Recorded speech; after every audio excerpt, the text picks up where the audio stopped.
Salam Bapak Ibu Saudara, kembali lagi di Studio Kristen Channel. Terima kasih Bapak Ibu sudah mendukung perkembangan channel ini dengan cara subscribe, komen, dan share. Semoga Tuhan memberkati dan melindungi kita semua.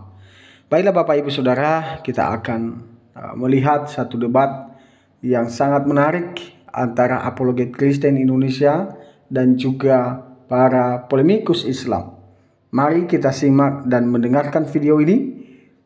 Tuhan Yesus memberkati. Bang Edi sudah. Ya apa? Kira-kira apa tema yang Anda kuasai? Tema ini kira-kira gimana kalau ini pernah juga saya sama Bang Edi sini. Buktikan Muhammad bukan Tuhan kalian. Ya kan udah terbukti Muhammad Tuhan kalian, udah diakui banyak pendapat Muslim. Siapa yang bilang Tuhan kami Bang Edi? Daman Al-Mantiki mengakui, Gus Wafi mengakui, Yusuf PI mengakui, Rifa mengakui. Gimana lagi? Ya, kalau saya enggak mengakui. Cuman ada saklarnya. Nah itu masalahnya, ada saklarnya. Muhammad itu Tuhan tapi ada saklarnya, kadang-kadang on, kadang-kadang off. Digunakan sesuai fungsinya. Gimana? Kalau saya seutuhnya mengakui. Gimana? Kalau saya seutuhnya enggak mengakui. Iya, masalahnya kan Anda tidak mengerti Al-Qur'an, gimana? Kok ya kan belum kita kan belum ngobrol banyak, makanya sampean bilang saya enggak.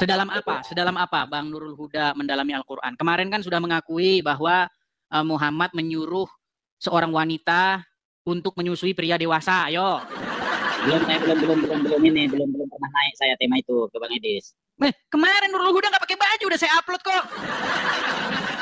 Ini pura-pura lupa ini, pura-pura amnesia. Ini gimana ini Nurul Huda? Enggak, tema itu saya enggak pernah naik. Apa orang lain ini? Bukan Nurul Huda yang kemarin. Oh, beda lagi ternyata. Oke lah. Saya enggak tertarik kalau tema itu Bang Edis. Kurang mendalami saya. Kurang mendalami. Ya, ginilah Bang Nurul, gini. Saya sekarang ini di spesial bulan apa hari Lebaran ini, saya mau cari orang Islam yang memiliki pengetahuan tentang agama Islam ya. Gimana? Ini memiliki pengetahuan agama Islam ini. Berarti Anda ngeyel bahwa Anda mengerti agama Islam ya?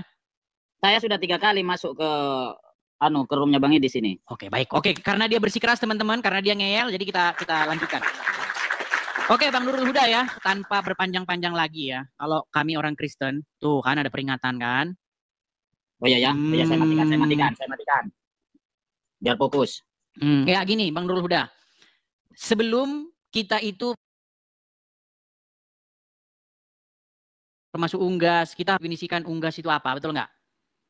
Betul. Nah, sebelum kita menyimpulkan Muhammad itu Tuhan, maka kita harus mendefinisikan dulu Tuhan itu apa, betul? Ya. Oke. Apa kata Tuhan di dalam bahasa Arab?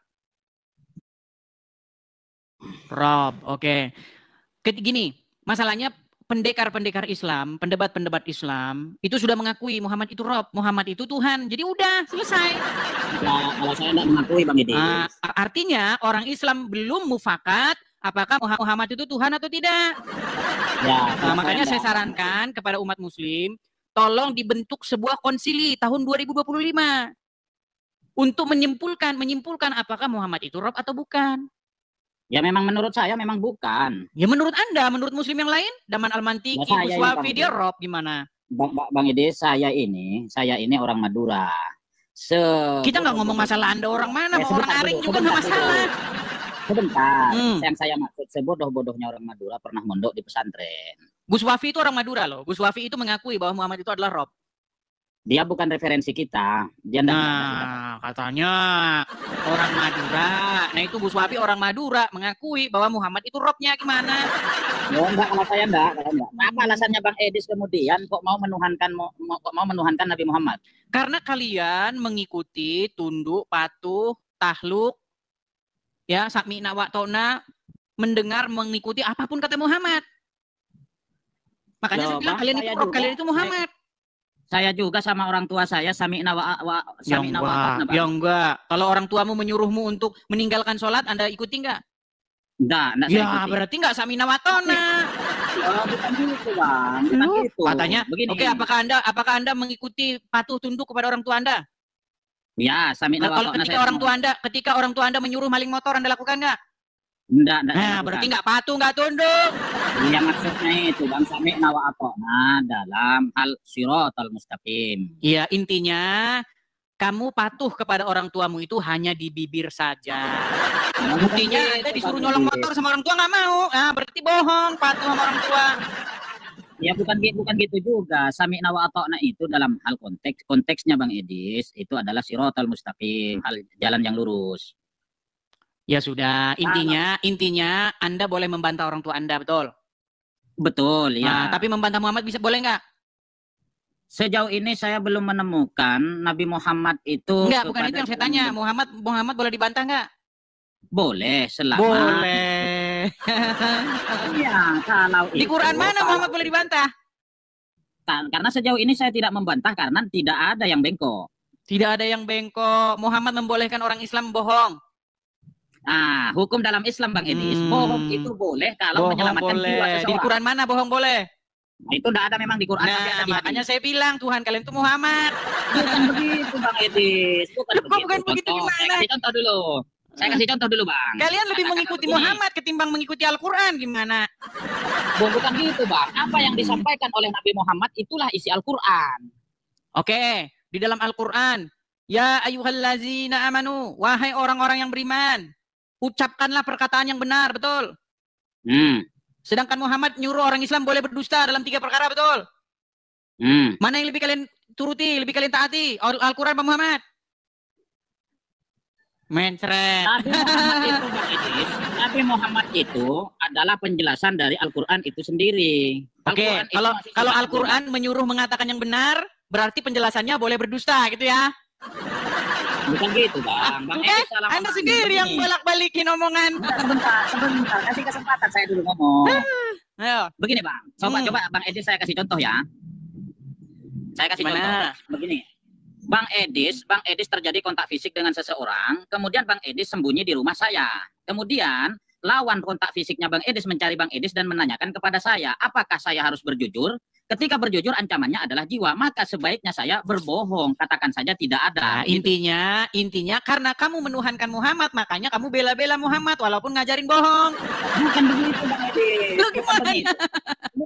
Bukan begitu Bang Edis. Ya, tapi begini Bang Nurul, menurut Al-Quran, ada kan orang yang menuhankan alim ulamanya? Tidak ada. Oke lah, kita lanjut kapan-kapan lah. Masalahnya Anda nggak ngerti Al-Quran. Oke, terima kasih Bang Nurul. Al-Quran nggak ada menuhankan alim ulamanya, orang di dalam Al-Quran jelas. Teman-teman, kita coba mengundang yang Muslim yang mengerti Al-Quran ya teman-teman ya. Kita karena kalau ngomong sama Islam yang nggak ngerti Al-Quran ini kayaknya kita buang-buang waktu.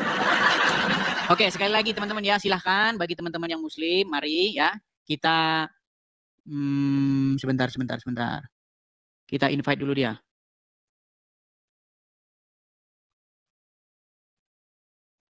Oke, kita lanjutkan ya kepada Daman ya. Ya, pada Daman Al-Mantiki akhirnya dia datang saudara-saudara. Apalagi yang tidak habis-habis Edi. Aduh anjir masih masalah rob 28 jam rob. Memang itu terus yang ditanyain. Kan itu terus yang ditanya sama umat Muslim.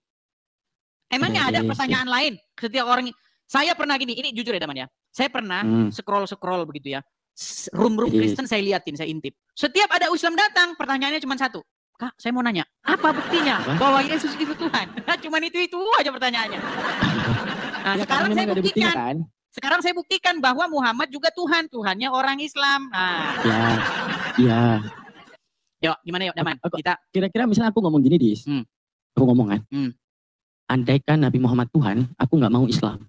Kira-kira aku sedang nuhanin Nabi Muhammad apa enggak? Andaikan Muhammad Tuhan. Kata Tuhan di situ maksudnya Allah begitu. Andaikan Nabi Muhammad itu Tuhan, saya nggak mau Islam.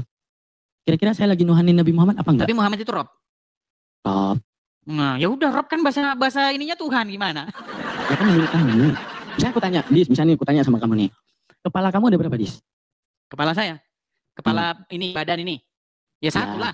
Nah, kenapa kamu tanya kepala badan ini? Kenapa harus tanya kayak gitu, Dis? Nah, sama begitu. Intinya, kata Rob itu kalau Anda tujukan kepada Allah, berarti Rob di situ memang Muhammad bukan Allah itu. Tapi kalau Rob di situ sebagai jabatan, Muhammad itu Rob juga kan?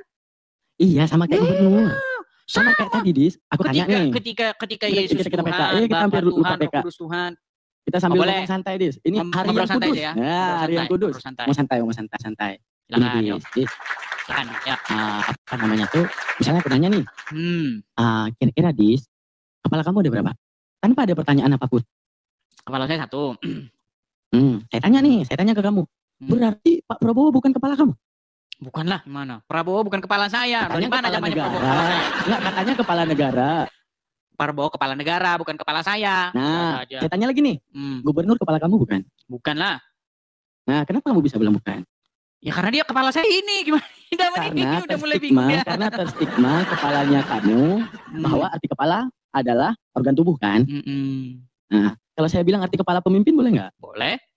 Boleh. Untuk menunjukkan gini, kata Rob saya mau bilang Tuhan dan saya mau bilang pemimpin boleh nggak? Ya boleh, memang itu artinya. Boleh. Itu jadi masalah. Iya, Gini, masalahnya besok, kenapa kalian Ketika membeda-bedakan? kamu debat, besok ketika kamu debat, jangan Rob katakan, apakah Nabi Muhammad ilah? Nah, itu ilah juga dia. Dia juga ilah. Juga ilah. Nah, kalau ilah, saya bisa buktikan ini saya nggak akan bilang, buktikan. Kalau Nabi Muhammad ilah, silakan. Iya, kita Kalau definisikan dulu pengertian ilah itu apa. Pengertian ilah Tuhan yang disembahkan. Maksudnya deskripsikan dulu, deskripsi. Saya nyembah ini ilah bagi saya. Saya nyembah jadi, korek nih, ini ilah bagi saya. Udah. Jadi ilah itu bisa apa saja kan? Apa saja? Sesuatu yang kamu apakan sehingga itu menjadi ilah. Yang saya sembah. Berarti begini-begini sama korek? Tergantung, saya ingin buktikan bagaimana sistem penyembahannya. Mungkin saya mau korek. Itu penyembahan versi saya. Atau saya mau sujud-sujudin ini korek. Penyembahan bagi saya. Kalau mau ilah. Kalau hawa ya? nafsu bisa jadi ilah nggak, Daman? Jadi ini apa namanya itu? Kamu tahu tasbihat nggak? Seperti contoh gini, Edis bagaikan seorang singa bagi kekristenan. Itu namanya tasbihat, Dis. Oke? Sekarang gini, tasbihat dengan Tuhan ketika ada kata-kata misalnya di dalam Al-Qur'an yang kamu bawa itu kan, orang menuhankan hawa nafsunya, itu menunjukkan apa? Ada kata-kata yang sifatnya tasbihat. Bukan, gini. Ini kita agak serius dikit nih, Daman. Kita agak serius dikit. Jangan ngomong yang lain dulu, gini. Tolong kamu berikan pengertian, pemahaman kepada umat muslim. Apa itu pengertian ilah? Pengertian ilah, ini bukan Allah ya, tapi ilah ya. Oke. Pengertian ilah, orang ketika ditanya tentang kata-kata Tuhan, mereka akan mengatakan apa? Pencipta yang diciptakan, yang tidak diciptakan. Oke. Menunjukkan bahwa itu definisi masih sangat, kalau bahasa mantiknya, masih belum munakis. Arti masih belum munakis. Pencipta yang tidak diciptakan, buktinya ada umat-umat yang menyembah sesuatu yang diciptakan. Jadi arti daripada kata Tuhan adalah apapun yang ingin disembahkan. Contoh, saya menyembah korek, ini Tuhan bagi saya. Oke, saya menyembah mesin cuci, itu Tuhan bagi saya. Anda menyembah Yesus, maka itu Tuhan bagi Anda. Oke, jadi itu esensi kata Tuhan. Agak nggak nyambung, kita bahas ilah kok lari ke Tuhan ini. Sekarang saya balik. Kira-kira definisi Tuhan yang Edis mau gimana? Bukan, kita nggak ngomongin Tuhan, ilah. Dari tadi kita ngomong ilah. Ilah itu artinya Tuhan. Enggak, jangan diterjemahin. Kata enggak? Jangan diterjemahin. Enggak usah sekarang gini. Coba gini, Edis, hand padanan katanya apa? Dalam bahasa Indonesia, hand, tangan. Oke. Itu terjemahannya. Ya udah, ilahun padanannya Tuhan. Kita nggak ngomong padanan, kita ngomong makna. Makna, tahu nggak bedanya ya makna udah. sama terjemahan? Maknanya segala sesuatu yang disembahkan. Nah, sekarang saya bantu. Gini. Oke. Al-Quran kan menyebutkan adanya orang-orang yang menjadikan hawa nafsu mereka sebagai ilah mereka. Betul nggak? Ya. Apakah mereka begini-begini? Oh, hawa nafsuku. Atau, ya hawa nafsu, tolong hari ini bisa supaya saya dapat THR, apa gitu maksudnya? Menjadikan hawa nafsu sebagai ilah. Itu, seperti itu. Menjadikan hawa nafsu sebagai ilah itu. Tidak. Nah iya, terus gimana? Oke, kalau misalnya gini, orang merajakan Tuhannya, apa dilantik uang? Bagaimana? Saya merajakan uang. Kamu ya, sifatnya kamu itu suka kali merajakan uang yang kamu dapat. Apakah saya lantik adakan pemilu untuk uang jadi raja? Mantap. Nah ini baru keren. Kayak gini baru kita diskusi, Daman. Mantap. Artinya ilah adalah apapun itu. Apapun atau siapapun yang merajai hidupmu, yang berdaulat atas bukan hidupmu. Merajai, Edis. Nah, terus apa lagi? Ganti lagi. Tadi buat uang jadi rajanya. Sekarang ganti lagi. Gimana sih? Saya sebutin kata, Dis. Saya sebutin kata ke Edis. Oke. Kamu, Dis, kenapa kamu merajai uang yang kamu dapat? Maksud di situ apa? Karena saya membuat diri saya ini diatur oleh uang. Tujuan utama hidup saya uang, segala sesuatu uang. Artinya uang mengendalikan hidup saya hanya untuk uang. Membuat uang itu berdaulat atas diri saya, begitu maksudnya. Oke. Sekarang daripada esensi menuhankan nafsu. Jangan menuhan, gini, kita bicara dulu. Ilah adalah apapun. Biar dapat padanan. Biar kita dapat gini. Ilah adalah siapa atau apapun atau siapapun yang mengendalikan hidupmu, menguasai hidupmu, yang menjadi raja di hidupmu, yang kepadanya Anda takluk, patuh, tunduk. Setuju nggak? Itu definisi ilah. Itu definisi dari siapa? Enggak, saya tanya, kamu setuju atau tidak? Itu definisi ilah. Oke, Dis, ilah padanan katanya Tuhan. Saya nyembah korek nih hari ini misalnya. Saya tanya itu gimana? Yang enggak, saya tanya itu dulu Daman, biar gak kemana-mana kita diskusinya. Enggak, ini saya hari ini enggak nyerang loh. Saya cuma jelasin kayak Dis. Jadi Dis, ini contoh nih, ya. Kalau Anda membuat satu definisi yang seperti itu, wajib tunduk dan patuh, ya. Saya nyembah korek nih, kira-kira korek ini bilang ke apa saya sehingga saya bisa tunduk kepada dia? Karena arti kata tunduk ketika ada perintah, ketika ada kata larangan. Kira-kira korek ini ngelarang saya apa dan ngemerintahin apa? Silakan Dis. Ya kalau kamu percaya bahwa korek itu memiliki khasiat sesuatu, korek ini jangan dibawa ke WC Tadi gitu. Nah, definisi Edis yang ditaati, yang ditunduki itu kan definisi Edis saya terima. Bukan hanya sekedar itu. Edis. Nggak hanya sekedar itu. Bukan sekedar karena itu. Oke, apa lagi yang dimau Dis? Baik gini, ilah adalah apapun atau siapapun yang mengendalikan hidupmu, yang kamu takluk kepadanya, yang kamu mengikutinya, yang kamu utamakan di atas segala sesuatu, yang kepadanya dirimu dikontrol atau dikendalikan. Oke. Saya ilahkan korek, dia kontrol apa buat saya? Ya kamu nggak tahu, kamu mengilahkan korek gimana caranya, saya nggak tahu, nggak ada contohnya, saya nggak melihat contohnya. Arti ilah tadi gini, contoh gini. Orang paganisme Quraisy dulu nyembah berhala, mengilahkan. Dikatakan kata ilah terhadap Tuhannya. Oke. Orang yang majusi menyembah api, mengilahkan Tuhannya. Sekarang gini, definisi Edis, yang ditaati, yang kamu dikontrol oleh itu. Kira-kira orang yang nyembah patung itu kontrol apa buat dia? Baik, karena begini, tidak sesederhana itu. Contoh ya, orang-orang Quraisy atau orang-orang penyembah patung percaya bahwa patung itu hidup. Dan patung itu punya perintah-perintah. Contohnya, patungnya tidak boleh misalnya harus disirami bunga pada malam-malam tertentu. Artinya mereka mempercayai bahwa itu perintah dari sang patung itu. Oke, mereka mempercayai itu perintah dari sang patung. Berarti menunjukkan ada orang yang memfatwakan itu kan? Enggak tahu masalah itu. Ada orang yang mengatakan dulu patung ini pernah gini-gini sehingga kalian harus ikut. Dulu ini artinya pernah gini-gini sehingga kalian pernah ikut. Iya, artinya begini. Artinya dia membuat hidup di ikut. Artinya apa kata yang diilahkan dia itu? Contohnya patungnya bilang, patung mengikuti kata yang dia ilahkan. Kira-kira patung ngomong apa ke dia? Justru apa karena itu patung itu sebenarnya nggak bisa bicara, tapi mereka meyakini itu. Menunjukkan ada orang yang mengatakan ini patung Tuhan. Kita nggak bahas orang yang ngomongin itu. Perintahkan gini dan perintahkan gitu, ya apa kan? Karena percaya bahwa itu orang yang ngomong. Ya udah, ini patung kan? Ini patung kan nggak ngomong nih. Ini patung nggak ngomong nih.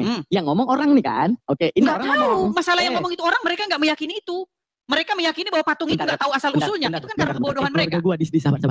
Biasa, lebaran. Keluarga gua, sabar. Nah, alasan mau kabur. Keluarga gua, keluarga gua. Daman mau kabur, teman-teman.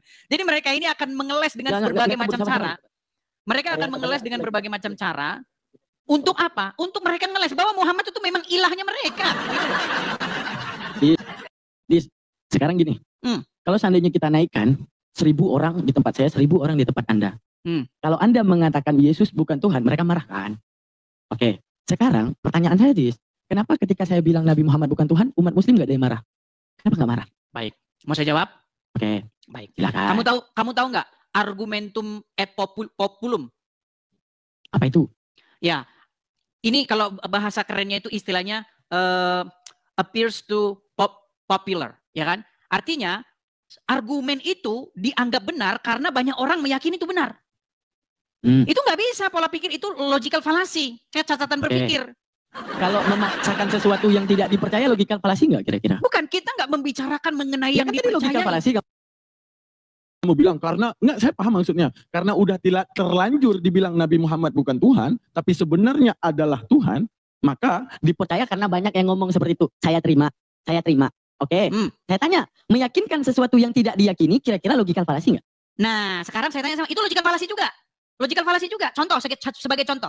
Contoh. Itu gimana cara kita perdebatkan? Nah, itu gimana? Makanya begini. Biarlah Quran itu mendefinisikan dirinya sendiri. Nggak boleh orang Islam harus Quran itu yang mendefinisikan dirinya. Sama seperti Bible. Walaupun semua orang Kristen ini semuanya mengatakan bahwasanya Yesus itu Tuhan yang benar. Apakah berarti Yesus itu Tuhan yang benar menurutmu? Apa namanya itu? Orang Kristen. Ya udah, itu keimanan mereka kan. Iya, makanya saya bilang kebenaran itu tidak ditentukan dari banyaknya orang yang mengatakan itu benar. Gimana sih? Di antara semua beragama, Dis. Ini aku terangin ya secara filsafat ya. Secara semua beragama, apapun yang mau disembah boleh, gak jadi masalah. Tapi cuma satu jadi masalah. Pantaskah disebut Tuhan? Itu doang. Kita jadi lari kemana-mana sih, Daman. Kita ngomongin ilah kok dari tadi. Dikatakan Tuhan. Cuma gini aja Daman. Gini. Apalagi taruhlah seseorang namanya Budi. Oke? Ada satu bangsa. Si Budi ini disanjung-sanjung tinggi, segala-galanya untuk si Budi, ya kan? Budi nomor 1, ya kan? Pokoknya harus lebih mencintai Budi, nggak boleh ada yang dicintai selain Budi, ya kan? Harus mengutamakan si Budi, oke? Pokoknya si Budi ini segala-galanya, apapun kata si Budi harus ngikut. Kalau Budi bilang, hei, serahkan istri-istri kalian kepada saya, manut, siap. Hei, ceraikan istri-istri kalian, siap. Sekarang saya tanya, menurut bahasa Al-Quran, bangsa itu menjadikan Budi sebagai ilahnya nggak? Bukan ilah. Karena apa? Istilah Islam itu itibak. Berarti kami orang Kristen tidak menjadikan Yesus sebagai ilah kami. Istilah Islam itu itibak. Contoh gini, ini Idul Fitri ya, Idul Fitri. Ketika Nabi Muhammad melafazkan dalam perang Badar bersama sahabatnya, Allahu Akbar, Allahu Akbar, Allah, karena mengilahkan Nabi Ibrahim. Bisa kita bilang gitu, karena berasal. Kayaknya Daman Nabi sudah trauma Ibrahim, ya karena diskusi yang kemarin ya. Karena Nabi Ibrahim adalah landasan awal kalimat itu diucap, Nabi Muhammad itibak kepada Rasul yang terdahulu. Kira-kira Nabi Muhammad menuhankan Nabi Ibrahim nggak? Kita jangan ke situ dulu. Berarti tidak mungkin manusia itu diilahkan. Jangan ke situ lagi. Gini, berarti tidak mungkin manusia itu diilahkan. Tidak mungkin. Tidak mungkin. Berarti orang Kristen nggak menghilangkan Yesus kalau gitu ya. Gini Dis, soal mau nyembah, apapun bisa disembah. Tinggal sembah doang. Gimana sih? Enggak belum kelar. Soal mau disembah, apapun bisa disembah. Tergantung mau disembah ataupun tidak. Berarti mustahil manusia dituhankan ya? Bentar, di sini gua nggak potong lu potong gua loh. Ya silakan. Sabar, ini lagi hari yang kudus loh, Dis. Gimana sih? Sabar. Jadi gini, Dis. Ini kita berbicara filsafat. Berbicara filsafat, keagamaan. Ya. Dari agama itu melahirkan Tuhan-Tuhannya. Hindu, Buddha, apapun itu. Melahirkan Tuhannya di dalam pemahaman agama. Itu, Dis. Satu. Tapi, bukan daripada setiap agama, dan kemudian dilahirkan Tuhannya, ataupun mewujudkan Tuhan dalam keagamaan tersebut. Hingga kemudian apa? Maka Tuhan itu semua benar. Saya nggak ngerti bahasanya Daman, kayaknya agak kacau. Wah. Teman-teman ngerti nggak bahasanya dia? Simpelin paling mudah. Lu sekarang jangan Kristen, lu Hindu. Gua Buddha. Oke, kita nggak Islam Kristen nih, kita Hindu dan Buddha. Gua punya Sinagotama, lu punya Brahmana, Siwa, dan Krishna. Perdebatan di antara kita, bukan kehebatan Sinagotama, bukan kehebatan Brahmana, Siwa, Krishna. Tapi apa? Tentang kelayakan gua nyembah Sinagotama, tentang kelayakan Brahmana, Siwa, Krishna untuk disembah di situ. Itu lain. Yang mana? Kalau itu yang mana yang layak disembah? Kalau itu kita nggak bahas ini itu. Sebenarnya gini, Dis. Sebenarnya esensi kamu memang benarnya di kebenaran atau apa? Itu aja. Oke, gini contoh nih. Kan lu paling sering tuh debat ngasih video gua. Si Daman bilang, kok nggak masalah, Dis? Kok nggak masalah? Kayaknya dia udah kena mental. Gua nggak masalah. Karena gini, ayat Al-Quran gua bilang gini. Fi qulubihim maradun fazadahumullahu marad. Ya. Mereka diberikan oleh Allah yang namanya penyakit untuk menerima kebenaran. Oke, artinya ketika kebenaran disuguhkan, itu ada penyakit di mana mereka akan menolak. Yang kedua, andaikan mereka tidak menerima, mereka akan membantah. Bahkan ketika disuguhkan pemikiran yang sempurna pun, mereka akan tolak pikirannya sendiri. Sekarang gini, Dis, hidup sekali ya, Dis. Ya, bertuhan cuma sekali ya, Dis. Nah, pikirin aja. Kayaknya mau lari. Kalau salah pilih Tuhan, itu aja. Titik-titik soal gua kalah, gua dari dulu kalah sama lu ya, teman-teman tuh yang nonton Edis. Kalau soal kalah, saya dari dulu teman-teman semua saya kalah dari Edis. Nah, udah mengaku Tapi, akhirnya dia. saya cuma tahu teman-teman, ketika Allah melihat hambanya yang tidak dapat kebenaran, Allah coba hantarkan kebenaran. Soal mereka menolak dan mereka cuma butuh kemenangan, saya kasih kemenangan sepenuhnya terhadap Edis, saya kalah.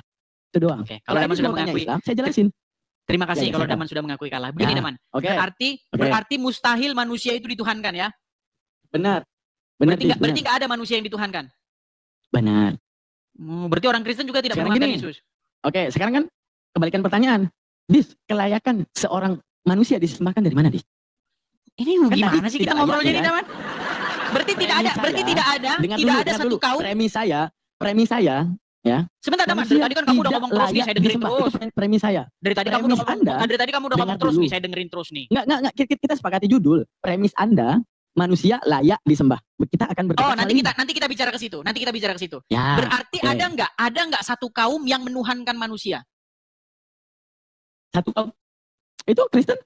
Berarti ada dong menuhankan manusia. Katanya nggak ada. Ya Gimana? Katanya mustahil orang menuhankan manusia. Kalau kayak gitu sistem pikirnya, Edis, orang yang nyembah api apa kabar? Berarti ada api yang disembah kan gitu. Jangan bicara masalah Gimana cara disembah, dipikirkan? dituhankan gitu loh. Ya udah, orang nyembah api kan dituhankan. Itu manusia Oke, apa kabar? menuhankan. Apa kabar? Berarti ketika Allah menyuruh malaikat untuk menyembah Adam, berarti menuhankan Adam gitu ya? Kapan menyembah Adam, sujud Adam? Ya sujud itu kan bahasa Arab, Daman. Gimana sih Daman nih? Ya, kan Allah takbar katanya. Maksudnya itu sujud kepada Adam, bukan nyembah. Karena gini, Dis, enggak setiap Sujud bukan sujud nyembah. itu namanya nyembah. Enggak setiap sujud namanya nyembah. Contoh gini, Dis. Daman, sujud Antum itu bahasa Arab. Sajadah bukan nyembah. Iya, sujud itu bahasa Arab. Iya itu bukan, iya sujudun. Nggak ada padanannya nyembah. Kalau ada padanannya nyembah, saya kalah. Nggak ada padanan sujud, itu nyembah. Enggak, saya tanya, sujud itu bahasa apa? Bahasa Arab. Bahasa Indonesianya? Bahasa Indonesia itu apa namanya itu? Kalau istilah apa logawinya? Gimana, Daman? Sekarang gini, ada terminologi. Dis, kalimat itu contoh ekos nomos. Ada yang namanya Gimana terminologi. sih, Daman? Ada jazakallah. Ada yang namanya terminologi, ada epistemologi. Ya, ada terminologi, ada epistemologi. Contoh gini, ekos nomos. Untuk kata-kata ekonomi. Ekos ada artinya, nomos ada artinya. Ekonomi Makin beda lagi dengerin arti Daman nih dengan makin ekos dan bingung nomos. kita kan.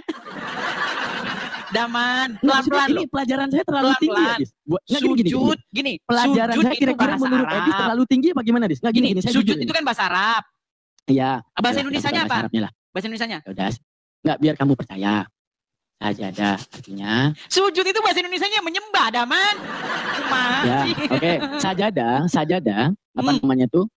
Oh ini sajadah. Saya cari bahasa Arabnya ya.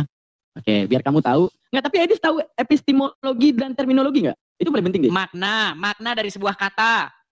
Dan istilah daripada sebuah kata. Contoh gini. Sekarang kita terjemahin dah. Kita terjemahin. Nah, gini. Demokrasi diambil daripada domos dan krotos. Itu domos dan krotos, itu kalimat secara bahasa. Demos Demokrasi dan beda lagi artinya. kratos. Nah, kan beda lagi artinya kan? Kan beda lagi artinya kan setelah diistilahkan kan? Nah, itu namanya epistemologi dan terminologi. Sama juga sajadah. Sajadah itu artinya berlutut. Udah, bukan Berlutut. menyembah. Nah, berlutut. Sekarang gini, Dis. Berlutut. Esensinya gini, Dis.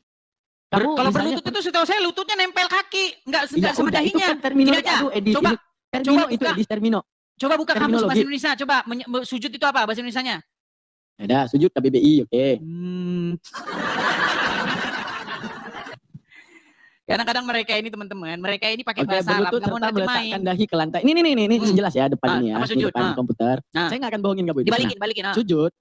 Aduh, pakai balikin atau saya nggak usah bikin repot bisa nggak? Oke, silakan. Enggak usah dibalikin. Gue nggak akan bohongin lu, gue nggak akan Oke, bohongin lu. silakan. Gue depan Silakan. laptop nih. Coba dibalikin Emang aja, nggak nggak ada kelihatan juga soalnya. Kecil. Gue jauh dari Kecil, nggak mic ini. kelihatan.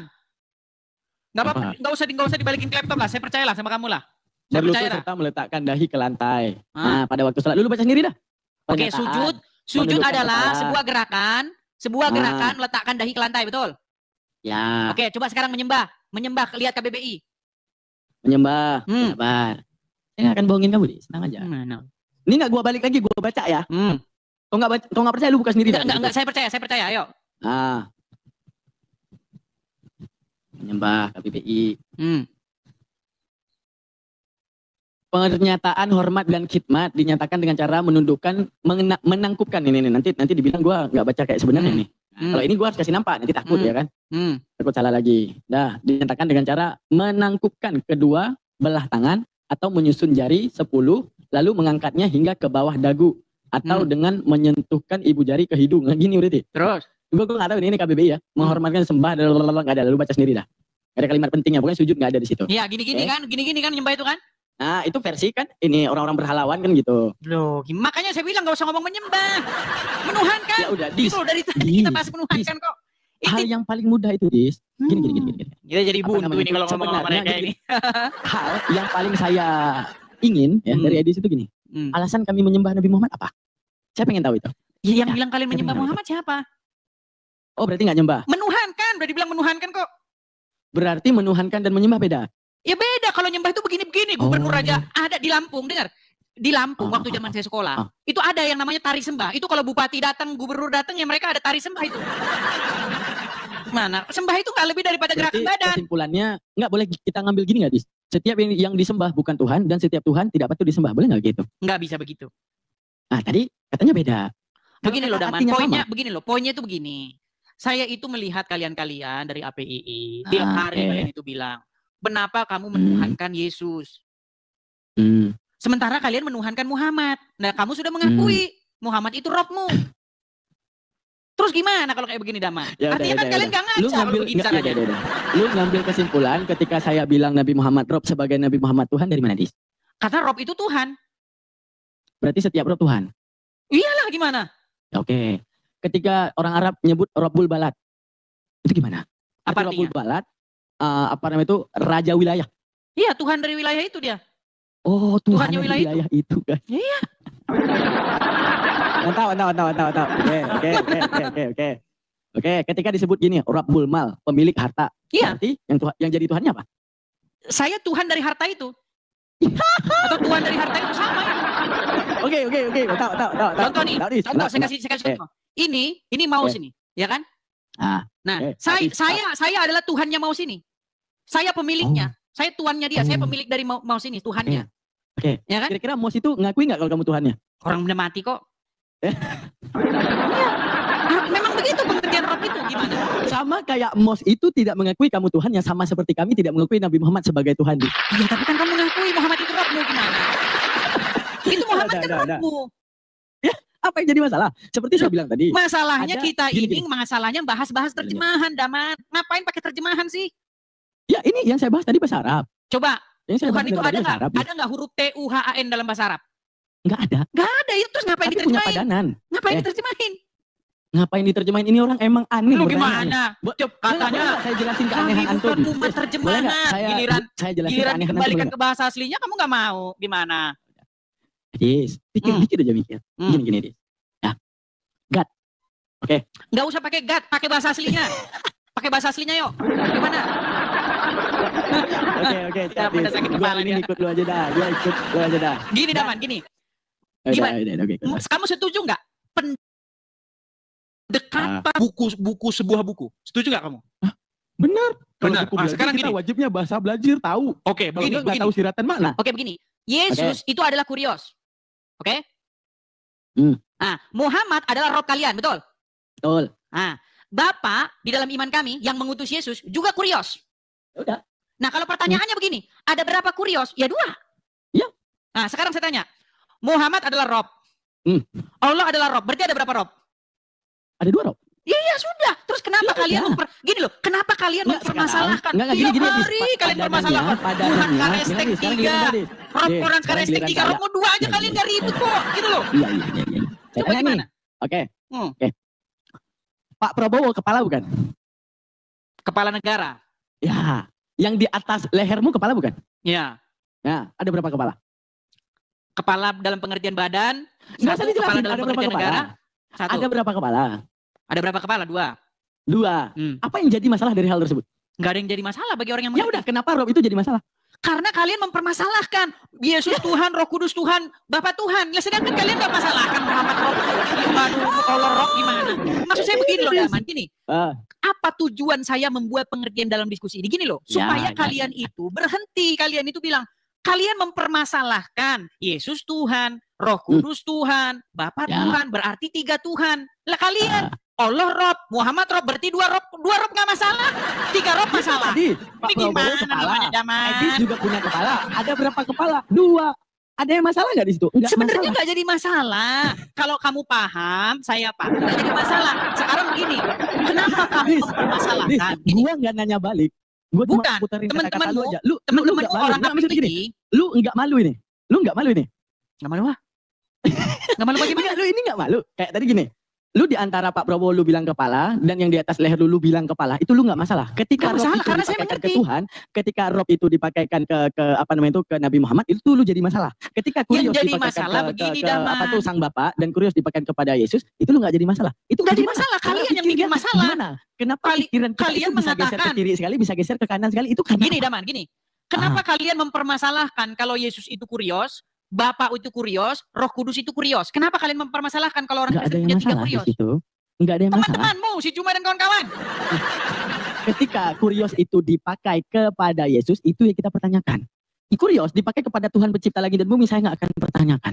Lu Rob Tapi dipakai kalau kepada kurios- Muhammad, kamu nggak permasalahkan. Gini, pengertian. Gini, Dis. Ketika Kurios yang dipakai kepada Yesus diartikan sebagai Tuhan, saya Kuriosnya nggak masalah. Tuannya juga nggak masalah. Tapi ketika Kurios dipakai kepada Yesus, diartikan Tuhan, itu masalah. Karena apa? Mengkhianati kaedah bahasa. Pertama, Saya kenapa? tanggapi.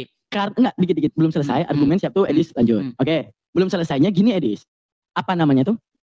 Konsekuensi Yesus pertama, dia tidak mengaku Tuhan. Itu satu. Seandainya dia mengaku Tuhan, oke, fine, itu Kurios bisa diartikan Tuhan. Oke, itu satu. Oke. Ibaratnya seperti Edis. Ya. Ternyata Edis adalah siluman lembu yang nampak di depan mata saya. Edis bukan lembu. Karena dia menjelma jadi antum. Oke, antum nggak pernah bilang lembu. Bagaimana saya bisa memberikan kesaksian kata Tuhan ataupun kata Tuhan kepada Edis? Sama seperti kata kurios tadi, yang ketika dipakai kurios kepada Yesus yang tidak mengaku Tuhan, dikatakan kata Tuhan, sedangkan dia tidak pernah mengakui itu. Sudah. Itu kenapa? Sistem katanya. Nggak, aku nggak nanya kenapa Yesus Tuhan. Ini ya, ingat ya, aku nggak nanya kenapa Yesus itu Tuhan. Secara ilmu bahasa, kenapa kurios pada Yesus yang disemakan bisa diartikan Tuhan, sedangkan dia tidak mengaku Tuhan? Baik, Kenapa? Saya jawab. Nah, Bagus. Ini pertanyaan yang bagus, Daman ya. Kita pakai waktu dulu. Ya, jadi begini, Daman. Pertama-tama, kamu sudah sepakat ya bahwa kata kurios ini sepadan dengan kata rob bahasa Arabnya ya? Oke, baik. Kamu mempermasalahkan Yesus sebagai kurios. Sementara kamu nggak mempermasalahkan Muhammad sebagai rob. Padahal dua kata itu dua kata yang sama. Tapi kamu mempermasalahkan terjemahannya. Kenapa? Izin 5 menit kita ya. Enggak, saya nggak potong nih. Izin 5 menit. Ini saya jelasin 5 menit ya. Kita interaktif aja, nggak apa-apa. Motong dikit-dikit nggak apa-apa. Gini dong, maksud saya gini loh. Sebenarnya kalau kita merujuk kepada pengertian yang sebenarnya, kan nggak jadi masalah Muhammad itu rob. Cuman kan umat kan udah kepalang bengak. Ketika kamu mengatakan Muhammad itu rob, berapa banyak muslim yang menghujat kamu? Termasuk orang APII yang mengadili kamu macam maling ayam. Ya kan? Karena kamu mengakui Muhammad itu rob. Padahal saya mengerti maksud kamu. Karena walaupun kamu mengatakan Muhammad itu rob, bukan berarti Muhammad itu Allah. Saya ngerti maksud kamu, Daman. Karena kata rob itu jabatan. Apa saja bisa menjadi rob, tergantung bagaimana kamu memperlakukan dia. Iblis saja bisa jadi rob kok. Kalau kamu mengikuti taat, patuh, takluk, tunduk, mengikuti iblis. Dari Monas. Dari Petronas. Ayo. Silakan. Itu ada je. Silakan. Kalau ada ayat di dalam Al-Quran, seorang muslimah wajib menutup kepalanya. Saya terjun dari Monas. Ayo silakan. Di mana ayatnya? Silakan. Itu ada. Iya, di mana? Bahkan adanya di mana, Azza? Oke. Dalam Al-Quran mengatakan wahai Muhammad katakanlah kepada Oke, saya bukakan. Surat berapa ayat berapa? Ayo. Surat berapa ayat berapa? Tapi sebenarnya nah ini dulu, jangan sedikit. Habis itu selepas tunjukkan ayat kita ke sini. Yuk. Di mana ayat berapa? Sebentar. Nah, kan meninggal dunia. Inilah jadi Kristen nih tak rileks langsung ribet hidup kamu Aidis. Justru kamu yang ribet ketika saya membaca Al-Quran. Dikatakan di situ tidak ada ayat yang wajib menutup kepalanya di mana? Ayat berapa? Nah, rileks lah. Ya, rileks. Yuk, silakan. Wahai Nabi, katakanlah kepada Quran surat berapa? Ayat berapa? Anak-anak kamu, perempuan-perempuan. Quran surat berapa?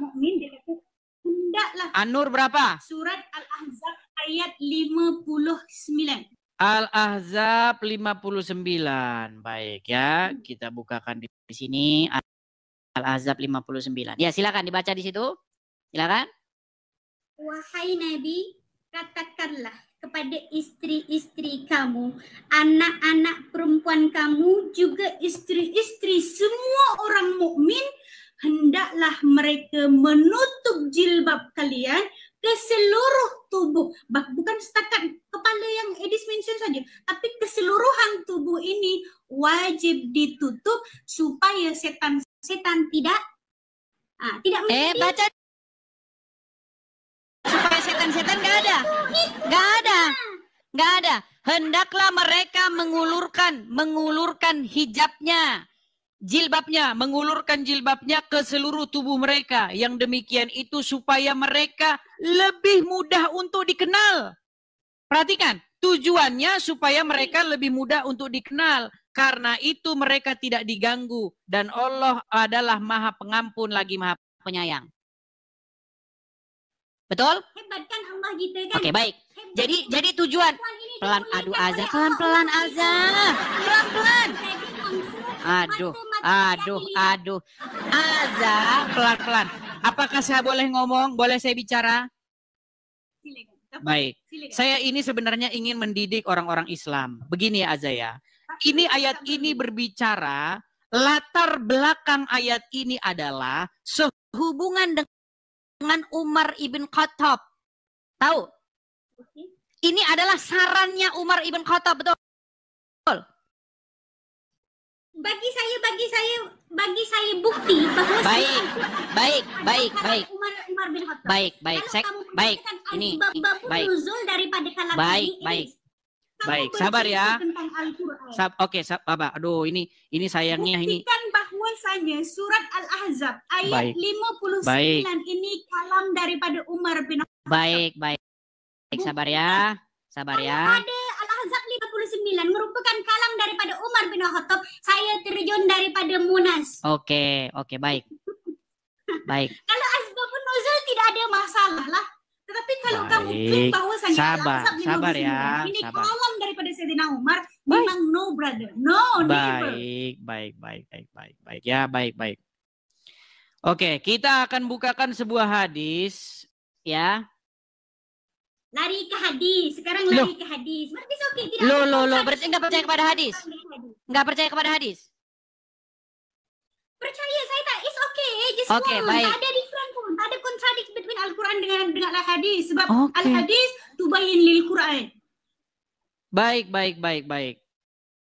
Susah jadi hidup kamu, Edis. Hanya tahu teks orang saja, tapi tidak pernah muhasabah diri. Sehingga hanya merasa diri aja yang betul. Tapi sebenarnya saya interested dekat kamu punya title yang mengatakan umat Islam Iya, baik ya. Kita akan bukakan sebuah hadis bahwasanya itu Umar berkata di dalam sebuah hadis bahwa Allah itu setuju kepada Umar itu di dalam 3 perkara ya. Sebentar. Saya akan tampilkan hadisnya di sini. Tunjukkan bukti bahwasanya azab 59 itu perkataan Umar, bukan perkataan Allah. Oke, baik. Baik ya. Sebenarnya ini sudah saya tampilkan di sini, tapi saya nggak tahu ini kenapa tidak mau mengecil ya. Saya coba atasi. Dia pun tak accept lah. Gimana? Sebab kamu menipu, dia pun tak accept. Oh, Belakang begitu. kamu yang kamu tampilkan itu tak accept. Sebab kamu Iya, menipu. sabar Kalau ya. dikatakan kalam Umar itu tidak ada dalam sejarah ajaran Islam. Sebentar. Baik. Susah, Edis, Kita tampilkan hadisnya. Tetapi kita balikkan kamera ya. Nih. Saya akan balikkan kameranya ke dulu. Sebenarnya ini yang di layar saya ini, tapi karena terlalu besar mungkin ya ukurannya, jadi kecil begitu dia, tidak bisa Jadi di sini Umar berkata bahwasanya ada 3 perkara yang Allah itu setuju kepada Umar, ya. Sebentar. Nih, saya balikkan. Oke, nah ini ya. Lihat ya. Nih. Jadi Umar ya, di dalam sebuah riwayat Muslim ya yang dikutip oleh As-Suyuti dalam kitab Tarikh Khulafanya ya. Pertama ya. Nih. Kita bacakan dari sini saja ya. Imam Mujahid salah satu tabi'in, murid Ibnu Abbas pernah menjelaskan bahwa ketika Umar berpendapat Al-Quran turun untuk mendukung pendapat tersebut. Bahkan Ali bin Abu Thalib menyatakan bahwa Al-Quran memuat sebagian pendapat Umar. Hal ini menunjukkan bahwa pendapat Umar sering menjadi pijakan kronologis turunnya sebuah ayat. Nih, mufa waquftu. Umar ini diungkapkan oleh Umar sendiri dalam sebuah riwayat Bukhari Muslim yang dikutip dalam kitab As-Suyuti dalam Tarikh Khulafanya. Pertama, menjadikan makom Ibrahim sebagai tempat sholat. Ya, saat itu Umar berkata kepada Nabi untuk menjadikan makam Ibrahim sebagai tempat sholat. Kemudian turunlah ayat, ya, wa takhizu min makomi Ibrahim dan seterusnya, ya. Dan jadikanlah makom Ibrahim sebagai tempat sholat. Ini ide Umar ini. Menjadikan makam Ibrahim sebagai tempat sholat, ide Umar lah, jadi ayat Quran. Nah, kemudian yang kedua, hijab untuk para istri Nabi. Umar berkata kepada Nabi, wahai Rasul, ada hal bagus dan jelek yang menimpa istri-istrimu. Mungkin lebih baik engkau memerintahkan mereka untuk berhijab. Selanjutlah turunlah ayat waliyadribna bi dan seterusnya. Dan hendaklah mereka menutupkan kain kudungnya kepada dadanya. Ini ide Umar ini. Jangan salah, ini idenya Umar. Jadi ayat Quran.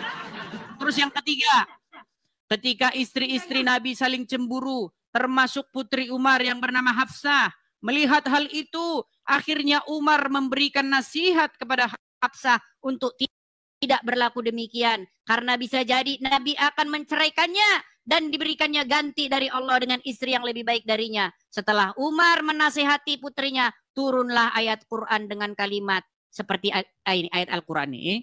Ini sumber-sumber Islam sendiri, bukan karangan saya.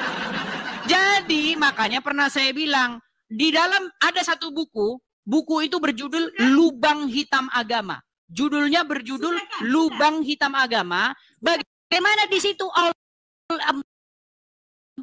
di situ Muhammad dan Umar bersekongkol mengarang ayat Quran. Sembarangan saja, saudara-saudara. Namanya itu ada. Jadi jangan dibilang saya mengada-ngada, saudara ya. Ayo, silakan tanggapi. Yo. Sudahlah. Saya balikkan kamera saya dulu. Yo, silakan. Jadi jangan dibilang mengada-ngada. Saya nggak mengada-ngada, Azza. Oke, baik. Silakan. Saya tanggapi. Berkenaan kamu mengatakan kita harus jadi waras dulu.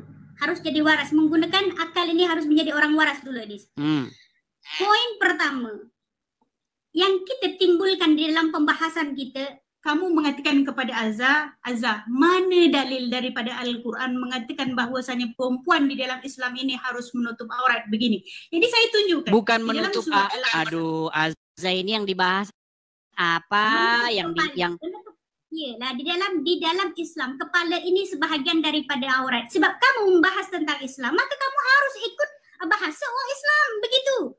Kamu Kristen, tetapi kamu keluarkan dalil daripada Al-Quran. You should be follow. Azza, yang sebarusan saya bacakan tadi itu literatur Islam atau bukan?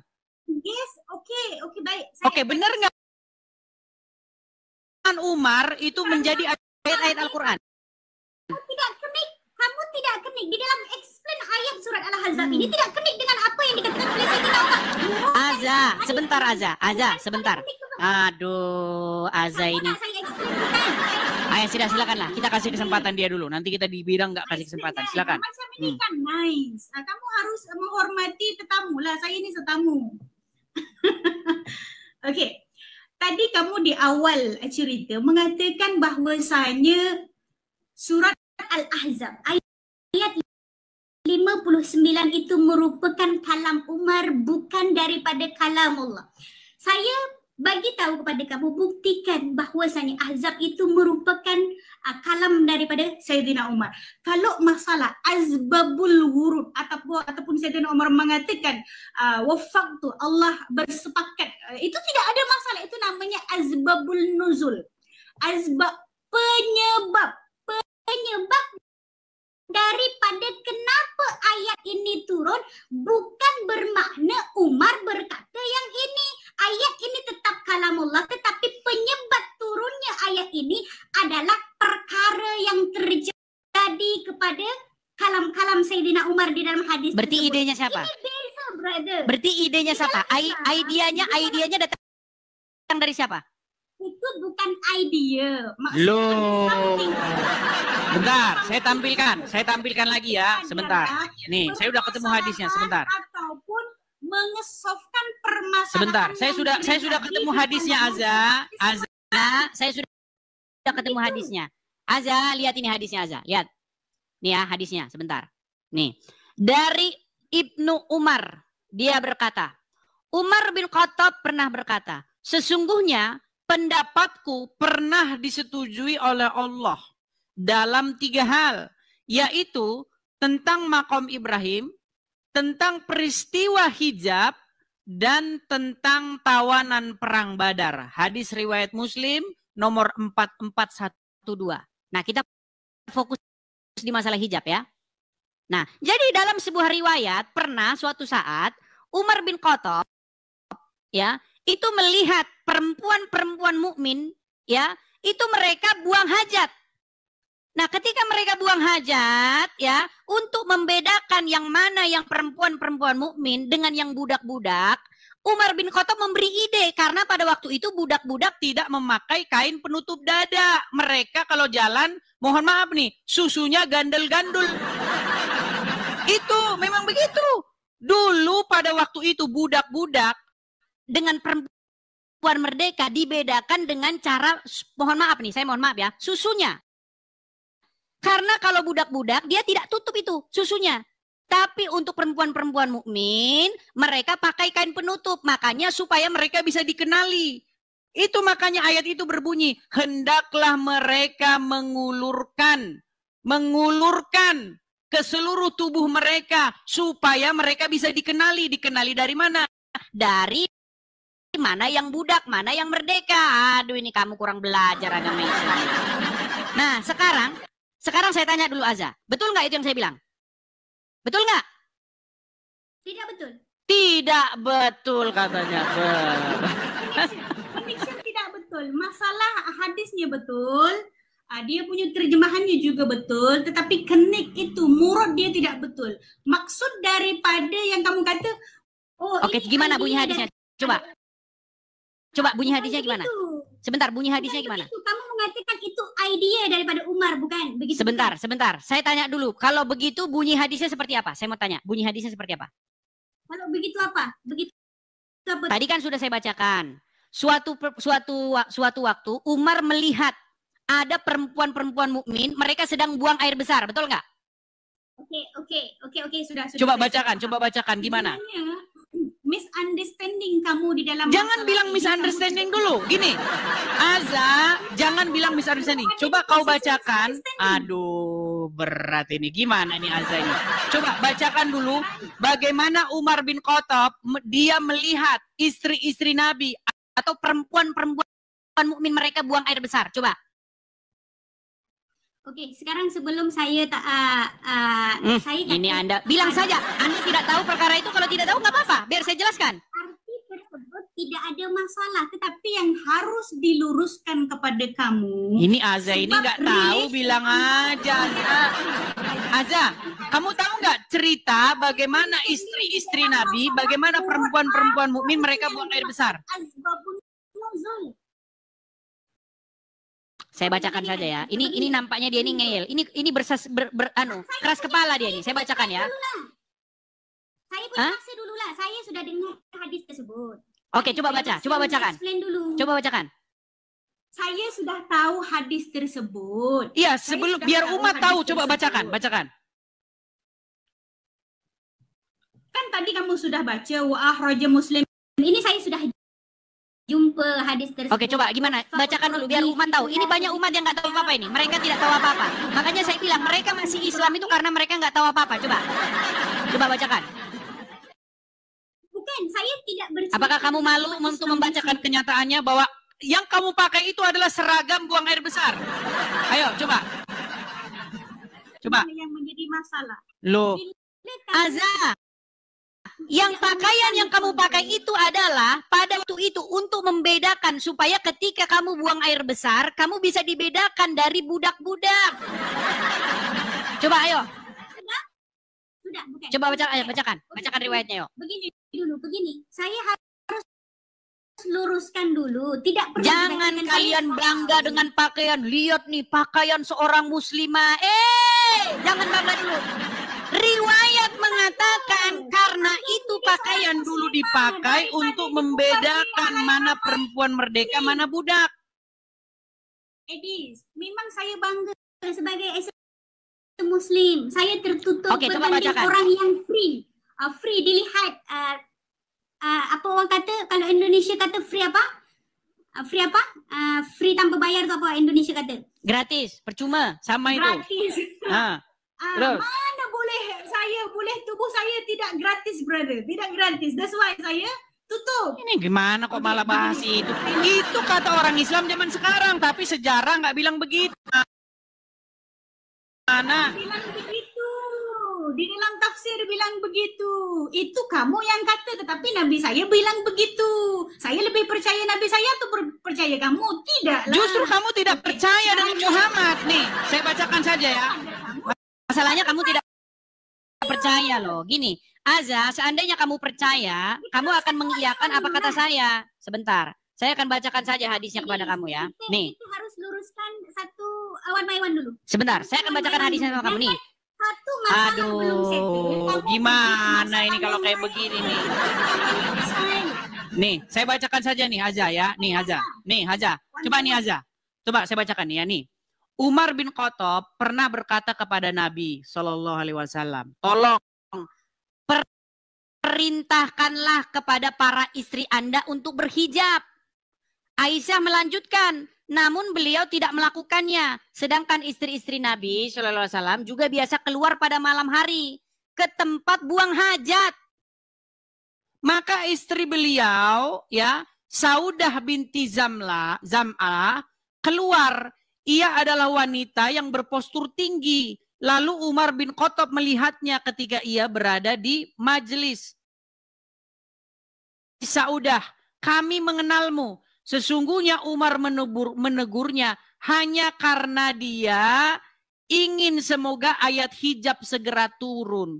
Kata Aisyah, memang tidak lama kemudian Allah Azza wa Jalla menurunkan ayat tentang hijab.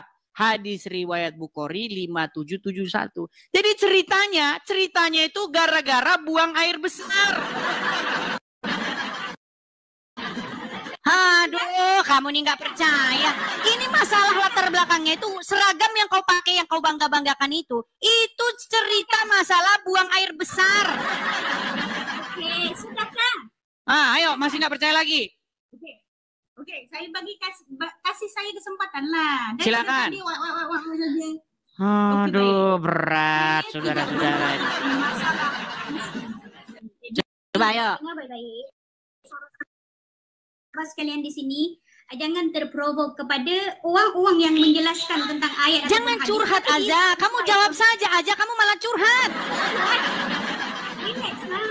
Ayo, silakan, ayo. Relax, harus cool, tak handsome tau.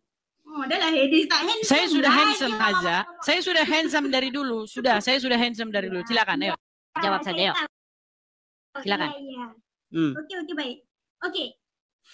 First sekali, Edis harus understanding, harus faham bahwasanya saya tidak pernah menafikan akan adanya hadis tersebut. Jadi hadis tersebut ini menceritakan tentang suatu masalah yang terjadi di masyarakat uang Islam. Seperti mana yang Edis mengatakan bahwasanya ketika itu Sayyidina Umar tengok situasi, macam mana nak mengesolve situasi ini, begitu bukan?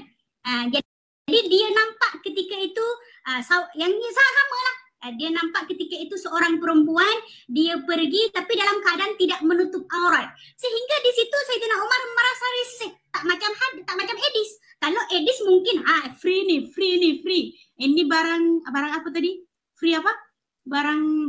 Barang apa free? Barang gratis. Free. Indonesia apa? Barang gratis. Mungkin kalau Edis berada situasi Sayyidina Umar. Enggak, kita nggak bicara masalah itu Aza. Masalahnya idenya itu datang dari Umar, betul tidak? Umat Islam ini bukan begini, Aza, begini. Jangan gini. Saya buat ini mudah ya, Aza ya. Aza, ayo kita buat ini mudah ya. Aduh, si Aza ini apa jangan-jangan dia conge apa gimana nih teman-teman? Makanya Aza, telinga jangan ditutup. Ya. Aza, telinga jangan ditutup. Itu dulu ceritanya itu seragam buat beol. Tahu beol? Buang air besar. Masa saya bukan. Aza, kamu mengakui nggak bahwa itu dulu seragam ceritanya buang air besar? Setuju? Bukan begitu. Aduh, kok bukan begitu lagi kan? Iya, dulu dengar Aza. Dulu wanita-wanita sebentar Aza, gini. Dulu wanita-wanita ketika mereka dulu buang hajat, buang air besar, tahu? Tidak pakai penutup. Lalu Umar berpikir, wahai Nabi, gimana gimana kalau kaum wanita-wanita, termasuk juga istri-istrimu, suruh pakai kain penutup, betul? Sehubungan dengan apa? Buang air besar, betul? Itu bukan konteks utama. Gimana sih, Denny? Itu sehubungan dengan buang air besar aja. Aduh, gimana sih Aza ini? Buang air besar. Kok malah jadi saya yang capek ngingetin mereka ini? Oke, intinya begini. Intinya begini Aza, gini. Bahwa ide itu datang dari Umar, betul? Bukan ide, bukan macam itu. Oke, saya tampilkan saja hadisnya ya. Saya tampilkan hadisnya. Oke. Asbabun nuzul daripada ayat ini disebabkan Sayyidina Umar tidak mau perkara haram terjadi kepada dia secara free. Oke, duluan siapa? Siapa yang lebih dulu keluar idenya? Idenya Umar atau ayat Al-Quran? Bukan ide Umar, tetapi sebentar. ide tersebut Mana yang lebih dulu datang? Aza, sebentar Aza. Mana yang lebih dulu datang? Ide Umar bin Khattab supaya istri dan perempuan berhijab atau ayat Al-Quran? Oke, kamu tanya itu idenya. Jawab singkat, mana yang lebih dulu? Sebab kamu bertanya di tempat yang salah. Sekarang saya tanya. Oh, salah sih gimana? Yang tadi buang hajat itu ide Sayyidina Umar ke? Ide Sayyidina Umar sehingga Sayyidina Umar melihat perkara secara gratis. Itu ide Sayyidina Umar tak? Oke, berarti lebih dulu ide Umar. Oke, sebentar. Berarti lebih dulu ide Umar. Ini adalah permasalahan umat Islam. Berat ini saudara-saudara. Di bulan puasa yang sangat berat ini saudara-saudara. Banyak orang Islam yang tidak mengakui. Sebentar, Aza, saya tanya dulu Aza. Oke, ini terakhir Aza. Kalau kita tidak lanjut ini berarti kita selesai saja. Gini Aza. Mana yang lebih dahulu muncul? Ide Umar untuk menghijabi, untuk berhijab ke wanita-wanita termasuk istri Muhammad berhijab atau ayat Al-Quran? Mana yang lebih dulu? Oke, ya. Memanglah Al-Quran turun disebabkan adanya kejadian yang terjadi. Maka mana yang lebih dulu Aza? Aza, yang lebih dulu mana Aza? Perkara yang terjadi kepada Sayyidina Umar, barang yang free tadi itu. Oke, ide Umar lebih dahulu datang, betul? Bukan ide Umar, itu bukan ide Umar. Oke, baik. Ini terakhir teman-teman, sabar ya, sabar. Kita harus bersabar menghadapi mereka teman-teman. Kita harus bersabar. Sebentar Aza ya. Saya balikkan dulu kamera saya lagi Aza, saya balikan. Oke Aza. Aza lihat ini Aza.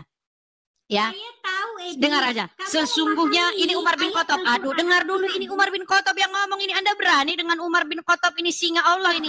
Dengar ya, dengar. Ya, apa Umar katakan? Sesungguhnya pendapatku pernah disetujui. Sekarang saya tanya, siapa yang menyetujui siapa?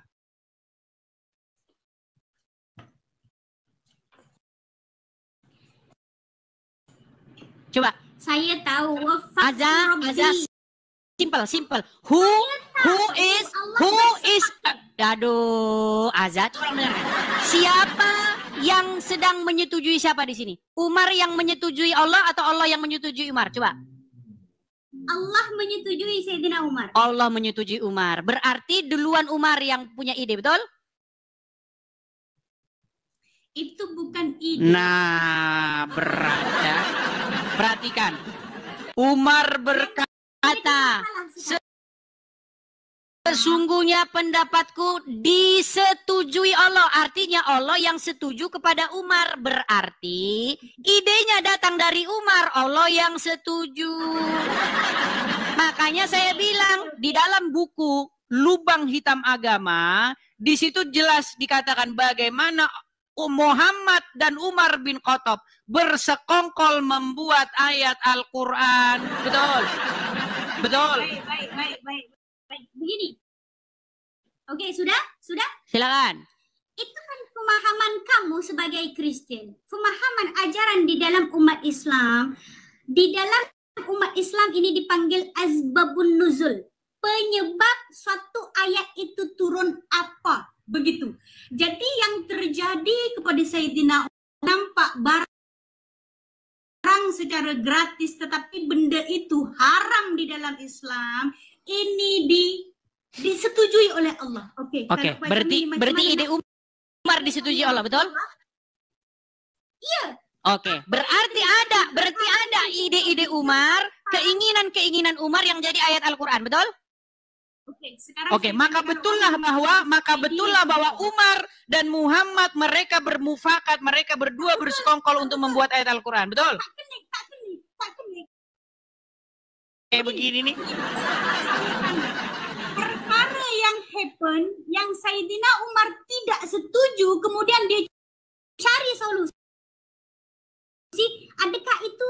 Oke lah, baiklah ya. Nanti kalau kita lanjut pun akan seperti ini. Artinya begini Azza, kita sudah mendapatkan sesuatu, intinya bahwa ide Umar, bahwa ide atau pendapat Umar disetujui oleh Allah, itu menjadi ayat Al-Quran. Terima kasih Azza, sudah mampir ke sini. Ataupun penjelasan daripada umat Islam sendiri. Kalau kamu paham, Nggak perlu dijelaskan lagi, itu sudah begitu jelas Azza. Itu dijelaskan lagi. Ayat Itu sudah begitu jelas, jadi tidak perlu dijelaskan lagi, oke? Edis, kamu menjelaskan hadis, kamu menjelaskan Al-Quran, tetapi kamu tidak tahu murad daripada asbabun nuzul. Umar tidak Sudah ini. tahu Azza, Umar yang punya inisiatif, Umar yang punya ide, disampaikan kepada Muhammad, lalu Allah setuju, betul? Itu betul. Okay. Nah, artinya Umar berpartisipasi dalam hal membuat Al-Quran, betul? Gimana sih? Itu betul. Sayyidina Umar mengadu kepada Rasulullah itu betul. Oke, artinya Umar berpartisipasi dalam menciptakan ayat Al-Quran, betul? Bukan tak betul. Itu tak Aduh, betul. berat. Oke lah, terima kasih Azza. Kita kasih kesempatan kepada muslimah yang lain ya. Mana boleh macam itu, Edis. Janganlah. Loh, kan sudah begitu jelas apa lagi? Kamu harus dengar daripada penjelasan saya dulu, murad daripada hadis tersebut. Mana boleh kamu? Ya udah coba jelaskan lah. Kita kasih kesempatan. Nanti dibilang kita nggak kasih kesempatan. Ya silakan. Ya. Kamu pahami dengan kamu punya kepahaman sendiri. Saya sebagai orang Islam sendiri pun, saya tidak berani untuk menjelaskan hadis based on saya. Ya ada, kalau sudah tidak berani aja. Jadi terima kasih. Mohon maaf ya. Nanti kalau kamu sudah berani, saya tunggu lagi untuk datang kemari. Selamat siang. Benda yang tadi itu dulu. Aduh, Anda saja sudah bilang tidak berani, kok gimana? Oh, saya tidak berani menjelaskan, tapi Anda mau menjelaskan. Mana sini? Aduh, berat saudara-saudara. Ya baik ya, ini ada 15.400 orang yang menyaksikan teman-teman secara live di TikTok dan juga mungkin ada hampir 2.000-an ya mungkin di YouTube. Jadi teman-teman sekali lagi ya pengumuman teman-teman, ini siaran ini itu kita sumbernya ada 2 teman-teman. Sumber siaran ini itu ada 2, teman-teman kalau mau tahu di mana sumbernya, teman-teman bisa langsung melihat ini ya, misalnya di layar saya ini ya teman-teman ya. Nih sebentar. Aduh sebentar ya teman-teman ya. Nah ini, siaran ini berasal dari kalau di TikTok tuh Edis TV dan di YouTube juga Edis TV. Nah bagi teman-teman yang nggak sempat nonton, Bang saya nggak sempat tadi Bang nonton di TikTok, teman-teman mampir ke beranda saya. Ingat di TikTok asli saya itu. Di situ ada link ya, di situ ada kolekte, terus ada tanda panah ke bawah, ada link YouTube saya. Nah, ketika teman-teman ketik link YouTube saya itu, teman-teman bisa nonton siaran ulang ini. Ada di YouTube kita simpan, jadi teman-teman bisa nonton di sana ya, teman-teman ya. Dan sekali lagi teman-teman ya, kita punya agenda jangka panjang, agenda besar kita untuk menghadapi orang-orang Islam seperti Zakir Naik, Zuma, Dondi dan lain-lain sebagainya. Orang-orang Islam yang suka membahas agama kita ya, tukang bahas Kristen ya, tetapi tidak berani kalau debat dengan orang Kristen, tidak berani. Kita punya agenda besar untuk menghadapi mereka teman-teman. Makanya teman-teman, saya sudah meninggalkan segala yang saya punya. Saya tinggalkan rumah saya tinggalkan pekerjaan saya. Semua sudah saya tinggalkan teman-teman. Demi apa? Supaya saya bisa secara fokus, secara total, secara full time untuk menjawab mereka ini. Tapi di sini kita teman-teman perlu yang namanya ada tanah dan rumah ala kadarnya begitu untuk mendirikan satu tempat untuk berapologet. Jadi teman-teman yang tergerak hatinya, teman-teman bisa support, bisa bantu pendirian rumah apologet itu dengan cara berkolekte ya teman-teman ya.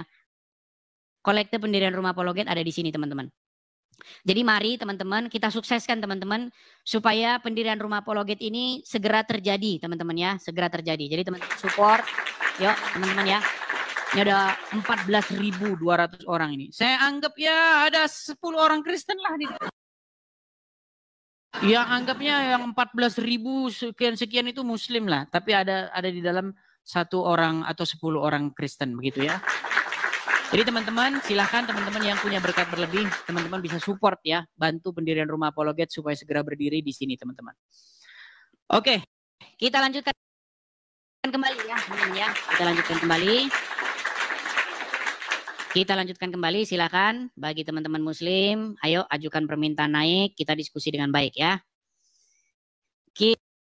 Kita kasih naik ada, sebentar.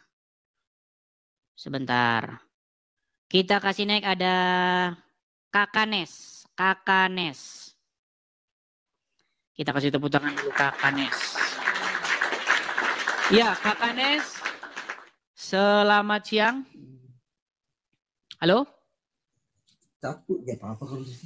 Halo?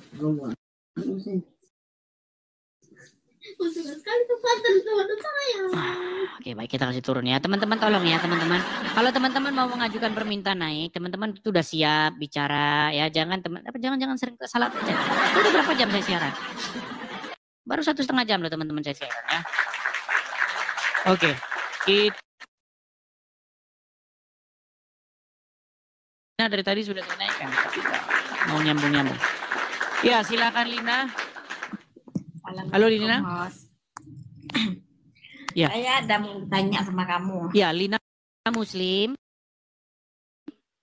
Ya Muslim. Ya silakan nyalakan kamera yuk. Mari diskusi dengan baik. Silakan tanya sepuasnya. Silakan. Kita tanya jawab silakan.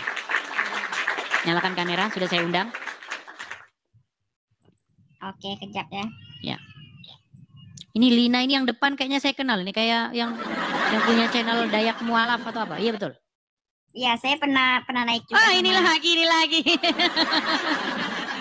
Berat ini kemarin sudah mengakui Quran jatuh dari langit. Aduh berat ini lagi. Iya gimana Lina? Tahu jauh di sini orang Muslim semua di sini. Bila berdebat dengan orang Kristen tak akan paham. Siapa yang nggak paham? Yang orang-orang Muslim akan naik di kotak nih bagi hidayah kamu semua orang Kristen di sini tak akan paham. Yang tak akan paham siapa? Ya termasuk kamu lah.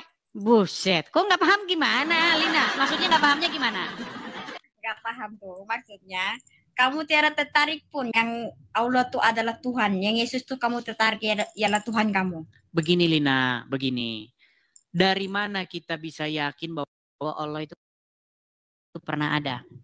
Aku tanya sama kamu. Kan tidak ujian. Ini nggak nyambung sih Lina ini gimana? Lina, gini Lina, Yesus pernah datang ke dunia ini. Nah, iya datang. Dia membangkitkan orang mati, orang buta yang datang kepadanya, dibuatnya melihat kembali, orang lumpuh berjalan. Ketika Yesus ada di tengah-tengah dunia ini, permasalahan umat manusia itu diatasi oleh Yesus. Salah satu permasalahan besar yang dihadapi oleh umat manusia ini adalah kematian. Masalah terbesar umat manusia yang sampai hari ini tidak bisa diatasi adalah kematian. Dan Yesus membangkitkan orang mati. Sekarang saya tanya, dari mana kita bisa yakin bahwa Allah itu pernah ada? Apa jangan-jangan Allah itu cuma karangannya Muhammad aja? Dari mana? Coba tunjukkan kepada saya bahwa Allah itu pernah ada. Apa keyakinan apa atau bukti apa yang Anda bisa yakinkan bahwa Allah itu bukan karangan Muhammad? Coba. Allah tuh memang ada, tapi dia uji. Kapan Allah pernah ada? Cuman ada di pikirannya Muhammad kan? Bukan pikiran Muhammad. Muhammad itu memang dari dulu memang dihina. Oke, seandainya Allah pernah ada, bagaimana? Apakah Allah pernah menyatakan dirinya bahwa dia pernah ada? Pernah? Gimana? Kapan? Ada di Al-Quran. Dia cakap aku gimana? Dalam Quran. Iya, masalahnya itu kan cuma keluar dari Muhammad doang. Muhammad ngomong bahwa begini, Allah begitu, dia tidak beranak, tidak diperanakkan. Batu juga nggak beranak, batu nggak diperanakkan. Ayo. Batu juga begitu. Ya, sebab kita manusia, Tuhan kaburkan mata kita, kita tidak boleh nampak melihat dia, tapi dalam roh kita boleh merasakan Allah tuh ada. Tapi yang orang-orang tapi apakah dia pernah menyatakan keberadaannya, eksistensinya bahwa dia itu ada? Jangan-jangan dia hanya karangan Muhammad untuk memenuhi hasratnya Muhammad. Bukan dia. Oh, begini Azza. Sebenarnya kok Azza lagi? Karena mirip-mirip sama Azza ini. Begini, Lina. Begini, Lina. Apa? Istrinya Muhammad pernah ngomong sama Muhammad bahwa Tuhannya Muhammad itu kerjaannya tiada lain hanyalah menuruti hawa nafsunya Muhammad. Pernah tahu itu? Dia bukan menurut dia mau nafsu dia aja, tapi masalahnya. Itu kata Aisyah. Saya tampilkan hadisnya. Ya, baik, kita tampilkan hadisnya ya. Apakah benar bahwa istrinya Muhammad sendiri ngomong begitu ya nih? Hadis Bukhari nomornya 4414. Ya, kita tampilkan di sini. Kamu bisa baca Arab? Bisa baca tulisan Arab? Ya, boleh. Oke, saya tampilkan ya, sabar. Ya. Mohon maaf ya teman-temannya, saya balik dulu kamera saya sebentar. Ya. Lihat ya, nih. Ini Arabnya. Ya. Baca aja Melayu. Oke, baik. Ini adalah hadis Sahih Bukhari nomor 4414 di dalam kitab tafsir Al-Qur'an sehubungan dengan surat Al-Ahzab ayat 51. Ya. Telah menceritakan kepada kami Zakaria bin Yahya, telah menceritakan kepada kami Abu Usamah, Hisyam berkata, telah menceritakan kepada kami dari bapaknya, dari Aisyah radhiyallahu anha. Dia berkata, saya selalu cemburu kepada setiap wanita yang menyerahkan dirinya kepada Rasulullah SAW. Saya berkata, apakah seorang wanita menyerahkan dirinya? Maksudnya wanita itu menyerahkan badannya, tubuhnya kepada Muhammad. Ya, apakah seorang wanita menyerahkan dirinya? Maka ketika Allah Azza wa Jalla menurunkan ayat, kamu boleh menggauli siapa yang kamu kehendaki di antara mereka. Dan boleh pula menggauli siapa yang kamu kehendaki. Dari siapa yang ingin kamu ingini untuk menggaulinya kembali. Sebentar nih, pelan-pelan nih. Kalian biar tahu nih Muhammad ini seperti apa nih ya. Dan siapa-siapa yang kamu ingini untuk menggaulinya kembali. Dari perempuan-perempuan yang telah kamu cerai, maka tidak ada dosa bagimu. Ini Muhammad nih. Muhammad boleh menggauli siapa-siapa yang dikehendakinya dari perempuan-perempuan yang telah dia cerai. Nih, ya. Nah, di dalam surat Al-Ahzab ayat 51, saya Aisyah berkata, nih, ini perkataan Aisyah ini. Ini hati-hati bikin kamu murtad keluar dari agama Islam perkataan Aisyah ini. Nih ya, apa kata Aisyah? Perhatikan. Saya, sebentar ya. Dan boleh menggauli siapa yang kamu kehendaki dan siapa yang ini. Saya Aisyah berkata, demi Allah, kata Aisyah, saya tidak melihat Rabbmu kecuali sangat cepat memenuhi keinginanmu. Nah, kata keinginan ini di dalam bahasa Arabnya itu adalah nafsu, hawa. Ya, silakan dicek di sini. Ya. Oke, saya paham. Jadi menurut Aisyah, bahwa dia itu tidak pernah melihat, nih, demi Allah, saya tidak melihat Rabbmu itu kecuali sangat cepat menuruti hawa nafsumu. Ini kata Aisyah sendiri. Bagaimana mungkin Anda ngomong yang lain? Ini Aisyah udah ngomong begitu. Ayo, masih percaya sama Muhammad? Masih percaya? Ayo. Masih percaya. Berat, saudara-saudara. Kenapa masih percaya? Sebab dia mengatakan semua di situ. Dia tidak menuliskan, dia pernah sentuh wanita itu, dia kawini saja. Bukan, Aisyah kan berkata, dia berkata demi Allah, dia Aku tanya sama kamu. Aisyah cuma berkata saja, tapi dia berdosa sama Nabi Muhammad juga. Berarti dia lancang berkata begini. Oh, kok diam? Berarti dia lancang dia berkata begini kepada Rasul, lancang dia. Dia cuman anganan dia aja. Dia sudah dia Nah, katanya Aisyah, katanya sebagai Ummul Mukminin. Gimana ini? Aisyah katanya yang paling cerdas, menyampaikan banyak hadis. Sekarang saya tanya, apakah Aisyah kurang ajar berkata begini coba? Aisyah kurang ajar nggak berkata begini? Dengar dulu. Aisyah tuh sebenarnya dia diuji juga oleh Tuhan. Waktu dia berkawin, Rasulullah tuh berkawin sampai 4 wanita. Tapi dia sentuh tuh wanitanya. Lina, tolong fokus dulu Lina. Saya mau tanya, apakah Aisyah kurang ajar berkata begini kepada Nabi? Waduh. Coba, apakah Aisyah kurang ajar berkata begini? Ayo Lina, jangan dibisukan Lina. Aduh. Nanti kamu hapus itu foto yang masuk dulu. Kamu kan sudah foto itu sama Datu Dayak Mualaf, ya kan? Iya. Ayo, sekarang saya tanya, apakah Aisyah kurang ajar berkata begitu kepada Nabi? Iya, dia memang kurang ajar juga begitu dia cakap. Buset, dibilang kurang ajar katanya Aisyah. Sebab dia sudah tuduh Nabi Muhammad macam itu, tapi bila berarti dia kurang ajar. Berarti Aisyah kurang ajar. Aku juga kurang ajar juga. Sekarang aku sudah juga kurang ajar. Berat, sudah. Aduh, makanya saya bilang begini. Gini Lina, begini. Saya ini sebenarnya mendapat banyak kritik dari teman-teman muslim. Bang, cobalah Bang, kalau ngajak diskusi, jangan diskusi sama orang awam, jangan. Ajak yang ustadz, yang biar kesannya agama Islam tuh nggak terpojok, nggak seperti itu, begitu. Dia udah bilang begitu. Nah, jadi kamu tapi begini. Ustadz Adi Hidayat sudah saya tantang. Wahai Ustadz Adi Hidayat, wahai Ustadz Abdul Somad, janganlah kalian bahas-bahas Alkitab di belakang. Jangan bahas-bahas Bible, nggak ada orang Kristennya. Ustadz Adi Hidayat bahas-bahas Bible di masjid. Abdul Somad bahas-bahas Bible di masjid. Coba, ayo kalau berani kita diskusi nih. Saya ini orang Kristen, saya tantang untuk diskusi. Berani nggak? Aku tanya semua di sini. Sebenarnya Allah itu tak perlihatkan daripada di dunia ini. Sebab dia adalah maha cahaya. Dia cahaya, tak ternampak oleh manusia. Ini Lina ini yang ditanya apa? Nggak nyambung sih Lina ini. Nah, aku mungkin tahu dia ada orang kurang-kurangin lah benturin kepala. Lina, ini yang ditanya apa? Yang saya tanya kira-kira gimana? Kalau ada tantangan saya kepada Ustadz Abdul Somad, Ustadz Adi Hidayat, kira-kira gimana itu? Bagus nggak itu? Iya. Supaya mereka berhenti ngomong-ngomongin Kristen di belakang. Iya, bagus juga itu. Iya. Tapi oke lah, aku mau cakap sama kamu. Saya belum habis cakap masalah kamu. Oke, satu, kamu pernah mendengar Dajjal tak?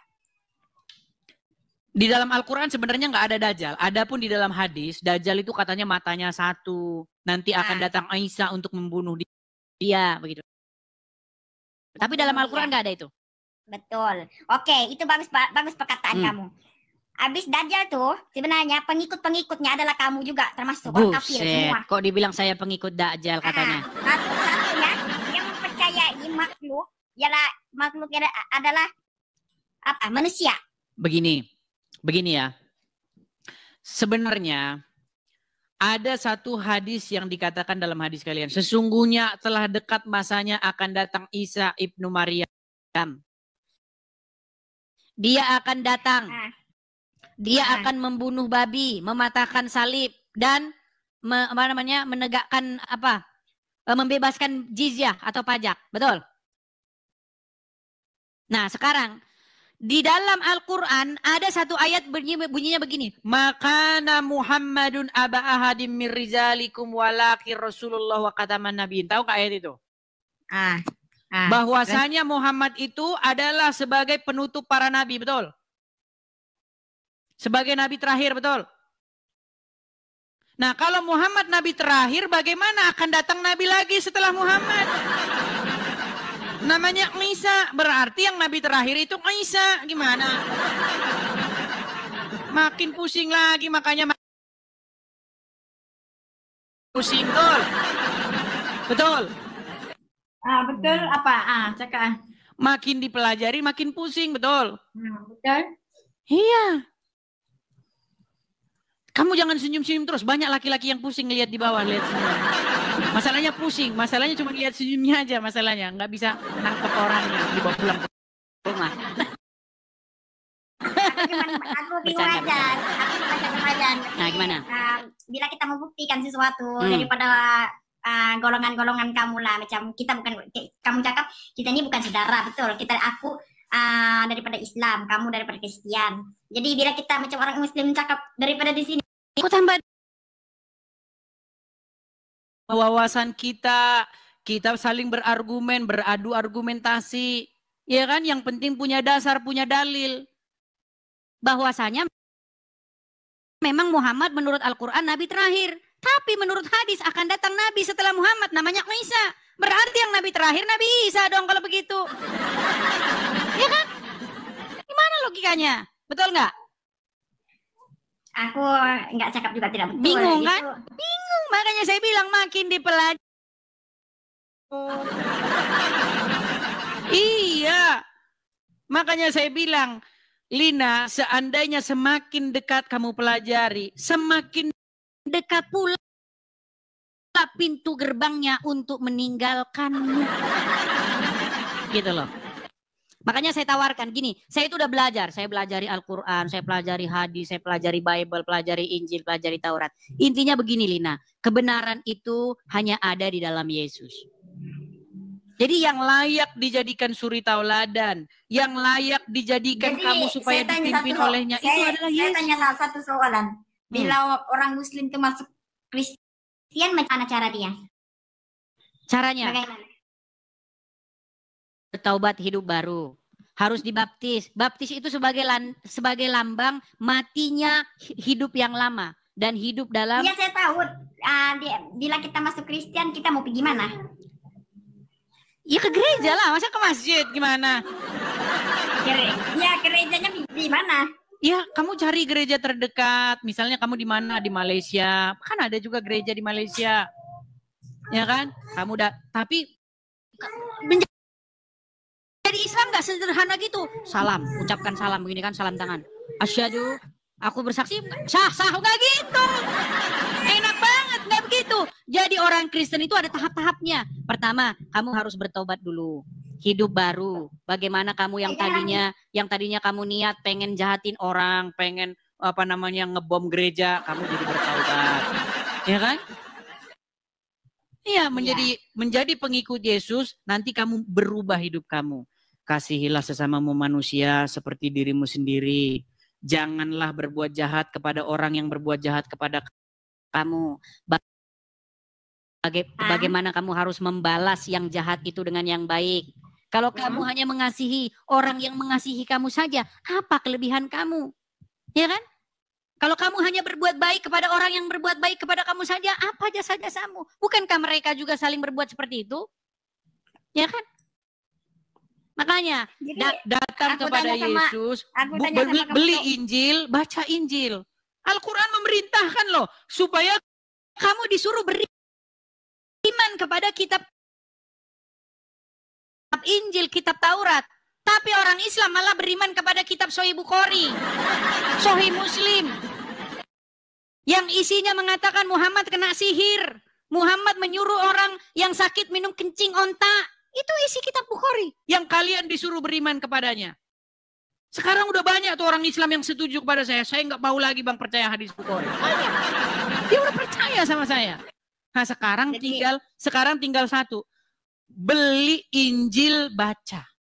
Di dalam Injil tertulis bagaimana Yesus berkata, akulah jalan dan kebenaran dan hidup. Jadi barang siapa yang datang kepada Yesus tidak akan kecewa. Berbahagialah mereka yang tidak kecewa dan menolak aku, kata Yesus. Ayo datang kepada Yesus. Dia lebih layak kamu jadikan pemimpin. Lebih layak kamu jadikan panutan junjungan. Yang kepadanya kamu mengikut. Yang kepadanya kamu memuliakan. Jadi yang dimuliakan itu harus Yesus. Bukan, ya Rasulullah. Dia akan jadi kuburan.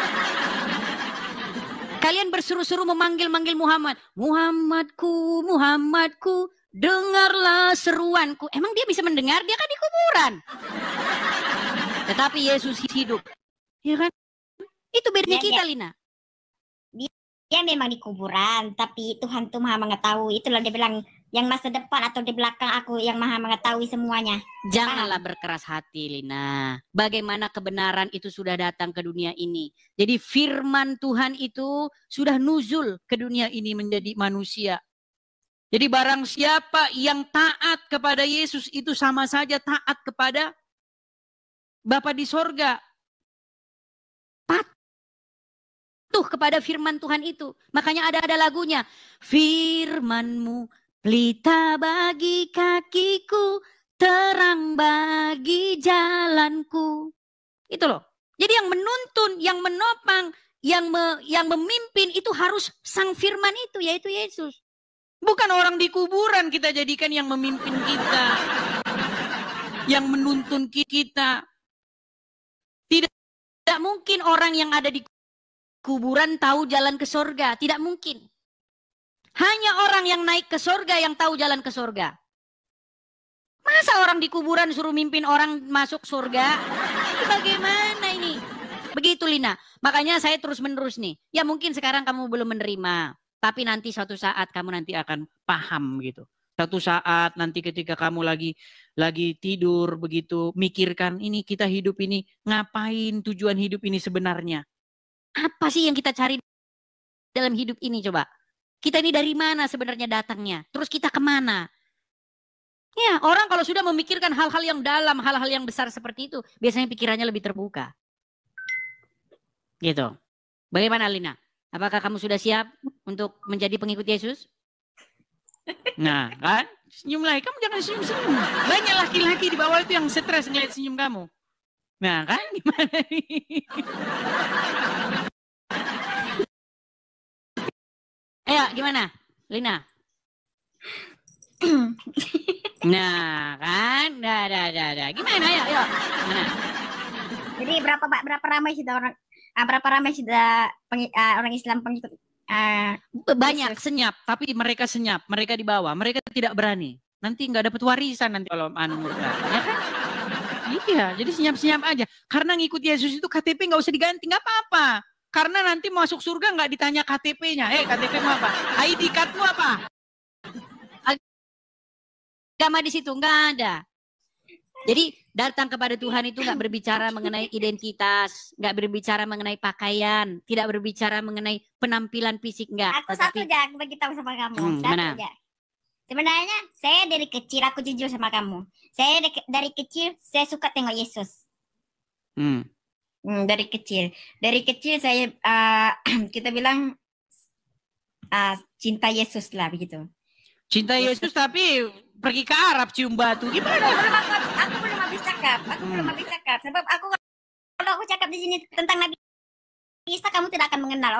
Orang kafir semua kan tidak mengenal di sini. Isa itu siapa? Tapi aku mengatakan Yesus saja lah. Aku mencintai Yesus. Tapi saya tidak rasa dia itu adalah Tuhan. Begini ya. Kata Tuhan itu sebenarnya kalau sudah ditunjukkan kepada sesuatu atau sebagai gelaran. Begini. Ketika orang Islam saya tanya, ini debat saya dengan seorang Muslim, ya, biar kita sama-sama paham nih, Sebenarnya yang Anda maksudkan itu benar. Kalau kata Tuhan di situ merujuk kepada Bapa di sorga yang mengutus Yesus. Yesus itu bukan Bapa di sorga. Nih, saya kasih contoh ya, begini. Nih. Selanjutnya, dia menantang saya untuk mengatakan kepada seluruh wahai umat muslim, percayalah bahwa Nabi Muhammad itu adalah roh kita.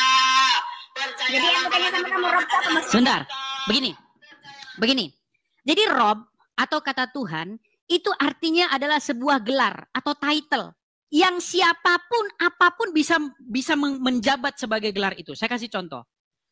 Iblis itu bisa menjadi Tuhan ketika kamu takluk, patuh, tunduk, mengikuti apapun kata dia. Maka iblis itu menjadi Tuhanmu di situ. Nah begini. Kata Rob, ketika umat muslim saya tanya, apakah Muhammad itu Rob? Kalau kata Rob ini saya tujukan kepada Allah, jawabannya bukan. Muhammad bukan Rob. kalau kata Rob itu maksudnya di situ adalah Allah. Tapi kalau kata Rob itu sebuah title, sebuah jabatan, itu bisa merujuk kepada Muhammad. Nah, sama seperti Yesus. Yesus itu Tuhan, maksudnya Yesus itu menyandang gelar itu. Karena ketika Anda menjadikan Yesus sebagai orang yang kepadanya Anda patuh, takluk, tunduk, mengikuti apapun kata dia, maka Yesus itu menjadi Tuhan. Nah, tapi Yesus Tuhan itu bukan berarti dia itu Bapa di sorga yang kepadanya Yesus berdoa. Yesus sendiri berdoa kepada Bapa. Ya kan? Kok kenapa? Jadi kata Yesus bukan Tuhan dalam pengertian kata Tuhan itu ditujukan kepada Bapa di sorga. Itu jawabannya betul. Betul. Betul. Makanya ada satu ayat nih ya. Ada satu ayat. Ini juga biar orang-orang Kristen nggak bingung ya. Nih, ada satu ayat. Misalnya di dalam Lukas, saya bacakan ya. Nih. Lukas pasal yang kedua, saya bukakan, Lukas pasal yang kedua, ayat yang ke-22, saya bacakan, biar kalian tahu. Ini karena banyak, ada video saya juga yang dipotong tentang ini, ada video saya tentang itu yang dipotong, nih. Dan ketika genap waktu pentahiran, menurut hukum Taurat Musa, saya baca dari ayat 21 ya.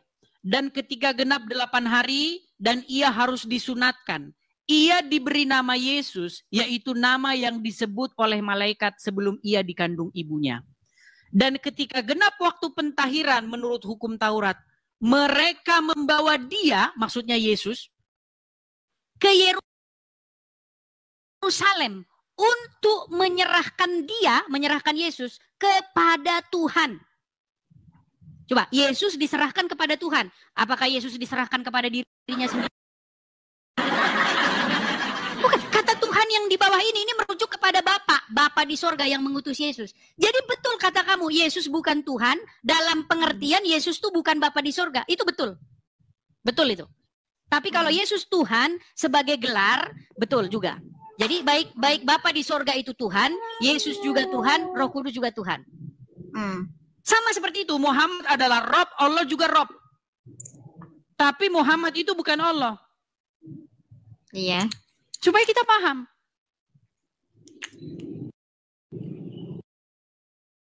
Oke. Gitu loh. Sudah bisa, Kak. Ya, seperti itu. Sederhana, simple kok. Jadi makanya saya mengundang seluruh manusia itu supaya datang kepada Yesus, menjadikan dia sebagai Tuhannya. Menjadikan Yesus sebagai Tuhannya. Maksudnya apa? Supaya Yesus itu menjadi raja, penguasa. Yesus itu memerintah di dalam hidup dia itu. Jadi hidup dia itu dikendalikan oleh Yesus, bukan dikendalikan oleh iblis. Jadi jangan menjadikan iblis sebagai Tuhannya, tapi harus menjadikan Yesus sebagai Tuhannya. Karena itu keinginan Bapa di sorga yang mengutus Yesus. Bapa di sorga ingin supaya manusia itu menjadikan Yesus sebagai Tuhannya. Itu. Oke. Sudah. Ya, seperti itu. Di dalam Al-Quran juga pesannya sama itu. Jangan kamu menjadikan hawa nafsumu sebagai Tuhan. Kamu menjadikan hawa nafsunya sebagai Tuhannya. Nggak boleh. Di dalam Bible juga seperti itu. Jangan ada padamu ilah lain, Allah lain di hadapanku. Nggak boleh. Yang menjadi otoritas di dalam hidupmu, satu-satunya adalah Bapa di sorga. Nah, ketika Bapa di sorga sudah menjadi ilah, Allah, otoritas dalam hidupmu, maka secara otomatis kamu harus menjadikan firman-Nya menjadi otoritas juga dalam hidupmu. Menjadi Tuhan juga dalam hidupmu. Dan Roh Kudus-Nya yang tinggal di hati kamu supaya menjadi otoritas juga dalam hidupmu. Jadi baik Yesus dan Roh Kudus itu bukan ilah, bukan Allah, bukan otoritas lain. Bukan Tuhan lain. Tetapi otoritas yang datang daripada Bapa di sorga. Jadi jangan dibilang, berarti kalau Yesus dijadikan Tuhan berarti musyrik dong. Berarti Tuhannya ada dua dong. Nah, Karena Yesus datang daripada Bapa di sorga. Sama seperti kalian. Ketika kalian menjadikan Muhammad sebagai Rob kalian, Allah sebagai Rob kalian, bukan begitu maksudnya. Karena Muhammad itu Rob yang datang daripada Allah. Ini kalau kalian betul-betul mempelajari Al-Quran, mempelajari Bible, intinya begitu kok. Nah, masalahnya jangan kalian jadikan Allah dan Muhammad jadi Rob kalian. Nggak boleh di dalam Bible. Karena menurut Bible Muhammad dan Tuhannya itu, Allah itu adalah Tuhan yang lain, ilah yang lain. Gitu. Itu adalah Tuhannya orang Arab.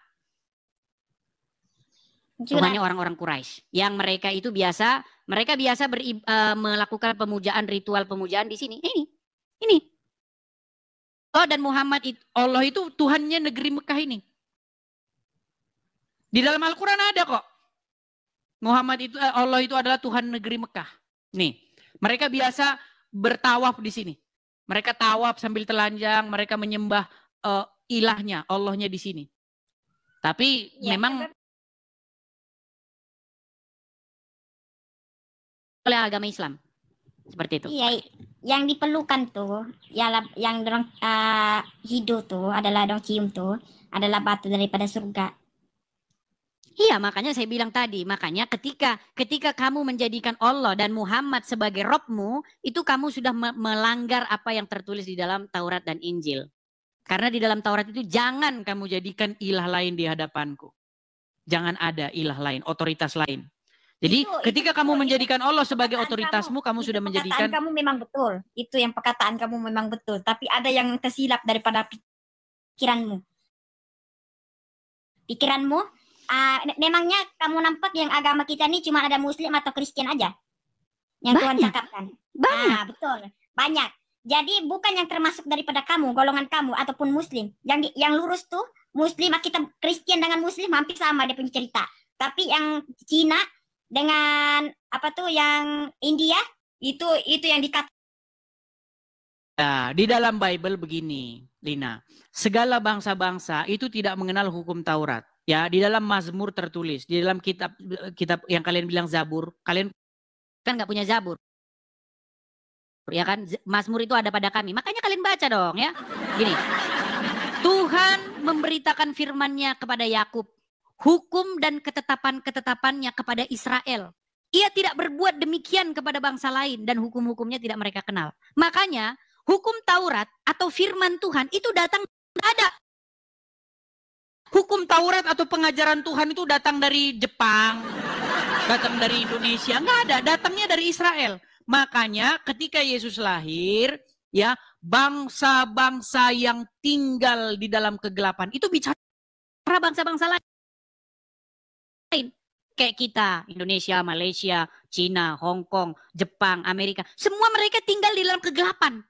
Itu yang saya maksudkan. Makanya firman Tuhan datang dari Yerusalem, dari Israel. Terang itu datang dari sana. Kepada segala bangsa-bangsa. Dan semua bangsa-bangsa akan berduyun-duyun datang ke sana. Untuk mendapatkan firman Tuhan itu. Mereka haus akan pengajaran ini. Dan sekarang sudah terjadi. Nah, kalian ini malah firman Tuhan datang dari Arab tuh gimana ceritanya? Firman Tuhan datang dari Arab, ada-ada aja. Itu.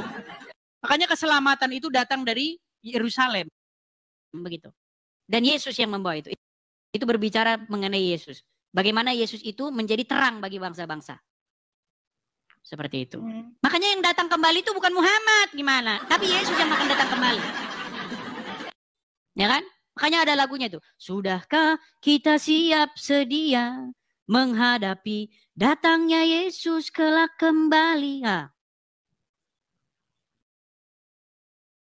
Bersikeras apa masih ngikutin orang dalam kubur?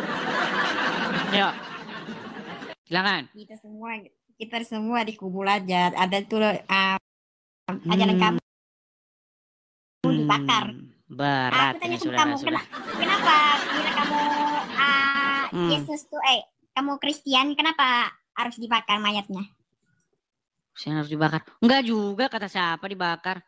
Ada Kristus juga dia, tapi dia begini dibakar. Lina, begini. Orang itu kalau sudah mati, itu enggak kalau dibakar masuk surga. Kalau ditanam dalam ngaruh. Yang ngaruh itu pada waktu kita hidup. Apakah selama hidup kita ini kita sudah hidup berkenan di hadapan Tuhan? Firman Tuhan kepada Abraham, hiduplah di hadapanku dengan tidak bercacat celah. Tuh. Ya kan? Nah, satu-satunya manusia yang hidup sempurna itu adalah Yesus. Makanya satu-satunya manusia yang memenuhi segala tuntutan hukum Taurat itu hanyalah Yesus. Makanya Yesus tidak berbuat dosa. Makanya dia dijadikan sebagai suri tauladan. Teladan kita. Makanya karena kesalahan satu orang yaitu Adam yang pertama, maka dosa itu menjalar kepada seluruh umat manusia. Maut, kematian itu menguasai semua manusia karena ulah satu orang. Dan karena kebenaran satu orang juga yaitu Yesus, Adam yang kedua, maka semua orang yang percaya kepadanya akan dibenarkan. Gitu. Simple kok kekristenan itu, pelajari aja. Makanya Yesus sebagai juru selamat, penyelamat. Karena dia benar. Jadi hukuman, pengadilan di hari kiamat itu tidak melihat kita lagi, tetapi melihat Yesus. Jadi barang siapa yang berdiri di belakang Yesus, maka mereka akan dibenarkan. Jadi jangan merasa, wah saya udah benar, saya sudah suci, saya siap menghadapi tahta pengadilan Tuhan. Enggak. Tapi ketika Anda berdiri, Anda menjadikan Yesus sebagai juru selamat Anda, maka yang dilihat, yang dipandang itu adalah Yesus. Itu berbicara juga mengenai bagaimana, tapi kamu nggak percaya itu. Tapi jangan panjang-panjang lah, cukup di ini dulu ya, bagaimana Paskah. Tahu Paskah? Agama Islam nggak tahu Paskah, makanya agama Islam Paskah aja nggak punya kok. Paskah tuh Pak, saya pernah dengar. Iya, Paskah itu berbicara mengenai bagaimana. Aku bagi kamu soalan satu. Saya pernah kawin dengan orang Kristen. Oh, tadinya kamu pernah menikah sama orang Kristen. Dorang hari-hari bila pukul 3 akan sembahyang di kat luar macam-macam tuh, pergi gereja lah macam tuh. Ya, Paskah itu bukan berbicara mengenai itu. Paskah itu berbicara mengenai bagaimana darah itu akan menjadi perlambang bahwa maut itu tidak akan masuk ke rumah itu. Jadi bagaimana ketika Tuhan menjatuhkan hukuman yang terakhir kepada bangsa Mesir, setelah hukuman itu nanti orang Israel akan keluar, bahkan diusir oleh orang-orang Mesir sendiri. Orang Mesir yang bahkan menyuruh orang Israel itu pergi. Hei orang Israel, keluar kau dari sini. Kami nanti mati gara-gara kalian. Pergi kalian dari sini. Nah, jadi waktu itu di malam terakhir itu yang menjadi tanda maut itu tidak akan masuk ke rumah orang itu dan membunuh anak sulung di situ adalah darah. Ya, jadi itu berbicara mengenai bagaimana, itu berbicara mengenai gambaran bagaimana darah Yesus itu akan membebaskan orang dari penghukuman. Seperti itu. Nah, cuman kalau orang sudah menerima Yesus, sudah ditebus oleh darah Yesus, jangan berbuat dosa lagi. Jangan, kan udah ditebus Bang, berarti bebas bikin dosa. Nah ini makanya ini gara-gara kepala sering dibenturin ke ubin. Bukan begitu. Makanya nggak boleh keluar dari rumah itu. Ya kan? Ketika Anda darah itu sudah ada ditaruh di lambang pintu-pintu itu, makanya jangan keluar dari rumah. Artinya ketika kita sudah berbicara bagaimana menjadi pengikut Yesus, bagaimana kita hidup sesuai dengan kehendaknya. Sekalipun demikian, memang dikatakan dalam Bible, roh memang penurut tetapi daging lemah. Habis memang masih jatuh bangun tapi teruslah berusaha. Aku tanya soalan sama kamu. Kenapa Kristen sama Islam kebanyakan Kristen masuk Islam? Enggak juga, kata siapa? Coba tengok di YouTube. Survei dari mana? Di YouTube banyak orang-orang Kristen, Pak. Begini Lina, saya kasih tahu Lina. Begini Lina. Jadi kamu juga harus percaya ini yang namanya modus-modus. Ya, jadi banyak ketika orang Kristen masuk Islam itu banyak di broadcasting itu apa? Di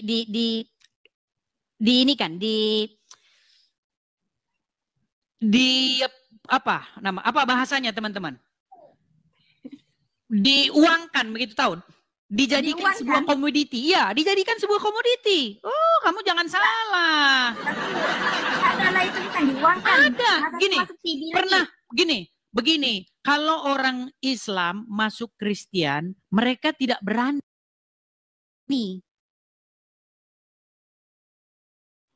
Mereka gerakannya di bawah. Banyak mereka, tapi gerakannya di bawah, nggak berani mereka. Tapi kalau dari sebentar.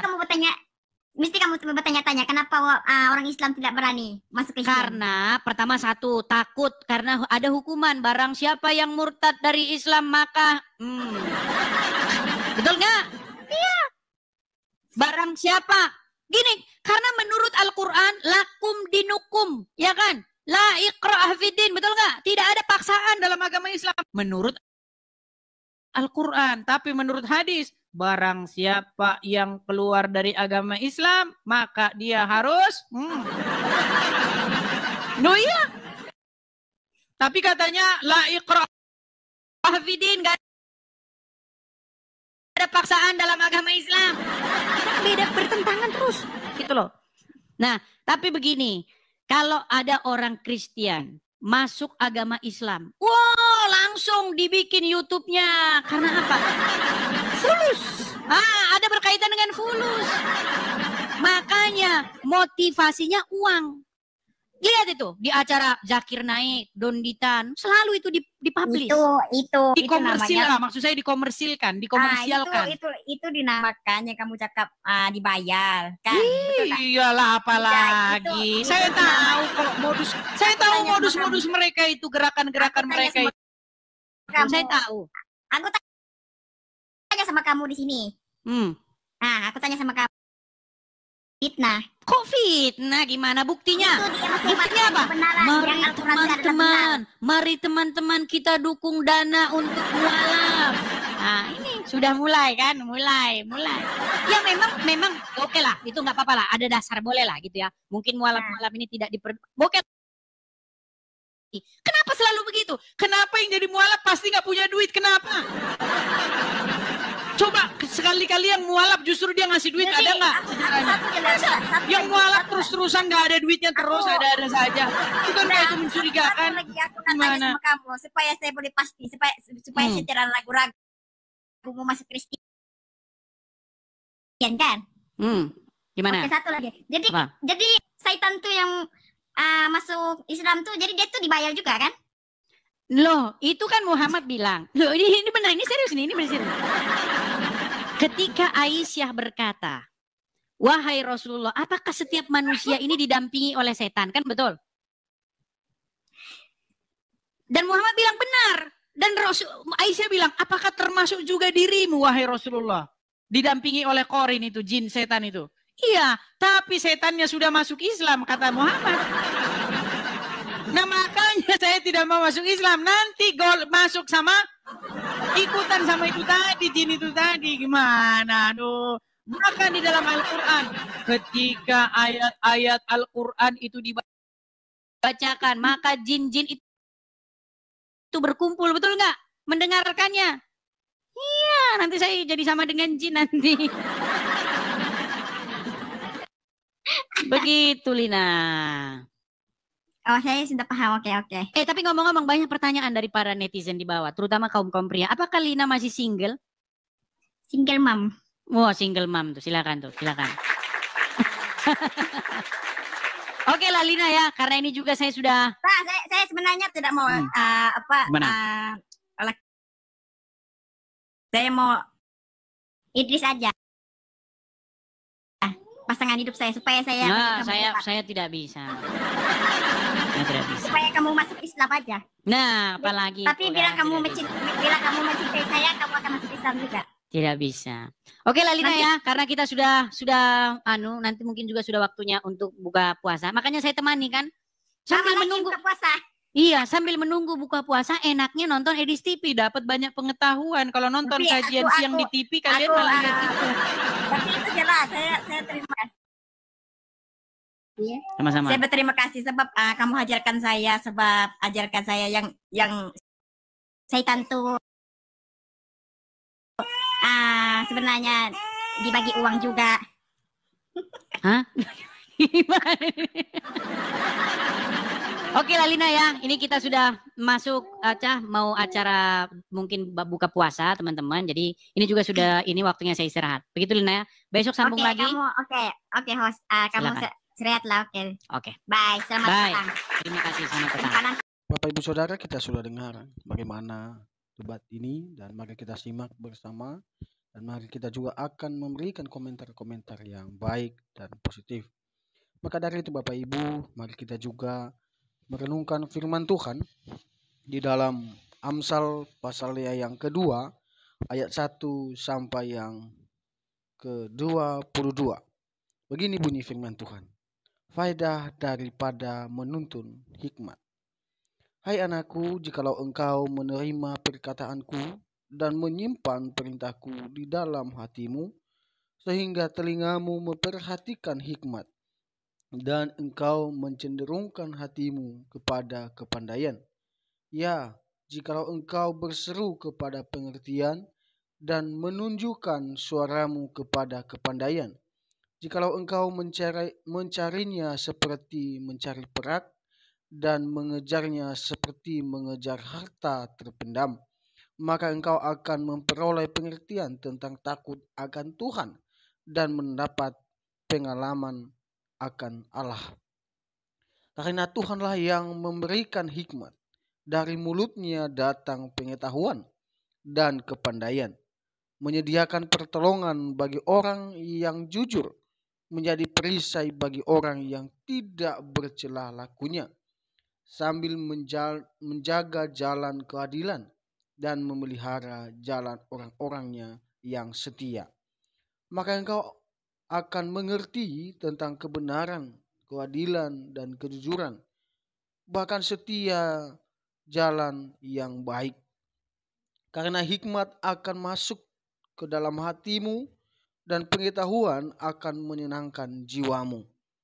Kebijaksanaan akan memelihara engkau, kepandaian akan menjaga engkau, supaya engkau terlepas dari jalan yang jahat, dari orang yang mengucapkan tipu muslihat, dari mereka yang meninggalkan jalan yang lurus dan menempuh jalan yang gelap, yang bersuka cita melakukan kejahatan, bersorak-sorak karena tipu muslihat yang jahat, yang berliku-liku jalannya dan sesat perilakunya, supaya engkau terlepas dari perempuan jalang, dari perempuan yang asing, yang licin perkataannya, yang meninggalkan teman hidup masa mudanya dan melupakan perjanjian Allahnya.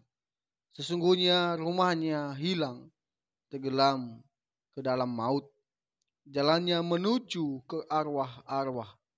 Segala orang yang datang kepadanya tidak balik kembali dan tidak mencapai jalan kehidupan. Sebab itu, tempuhlah jalan orang baik dan peliharalah jalan-jalan orang benar. Karena orang jujurlah akan mendiami tanah, dan orang yang tak bercelalah yang akan tetap tinggal di situ. Tetapi orang fasik akan dipunahkan dari tanah itu, dan pengkhianat akan dibuang dari situ. Demikian jauh kebenaran firman Tuhan, Bapak Ibu, dan biarlah hikmat dari Tuhan menyertai, menuntun kehidupan kita. Marilah kita menjadi berkat untuk orang-orang yang ada di sekeliling kita. Dan mari kita saling mendoakan, saling mendukung satu dengan yang lain. Sampai jumpa di video-video berikutnya, dan Tuhan Yesus memberkati kita sekalian.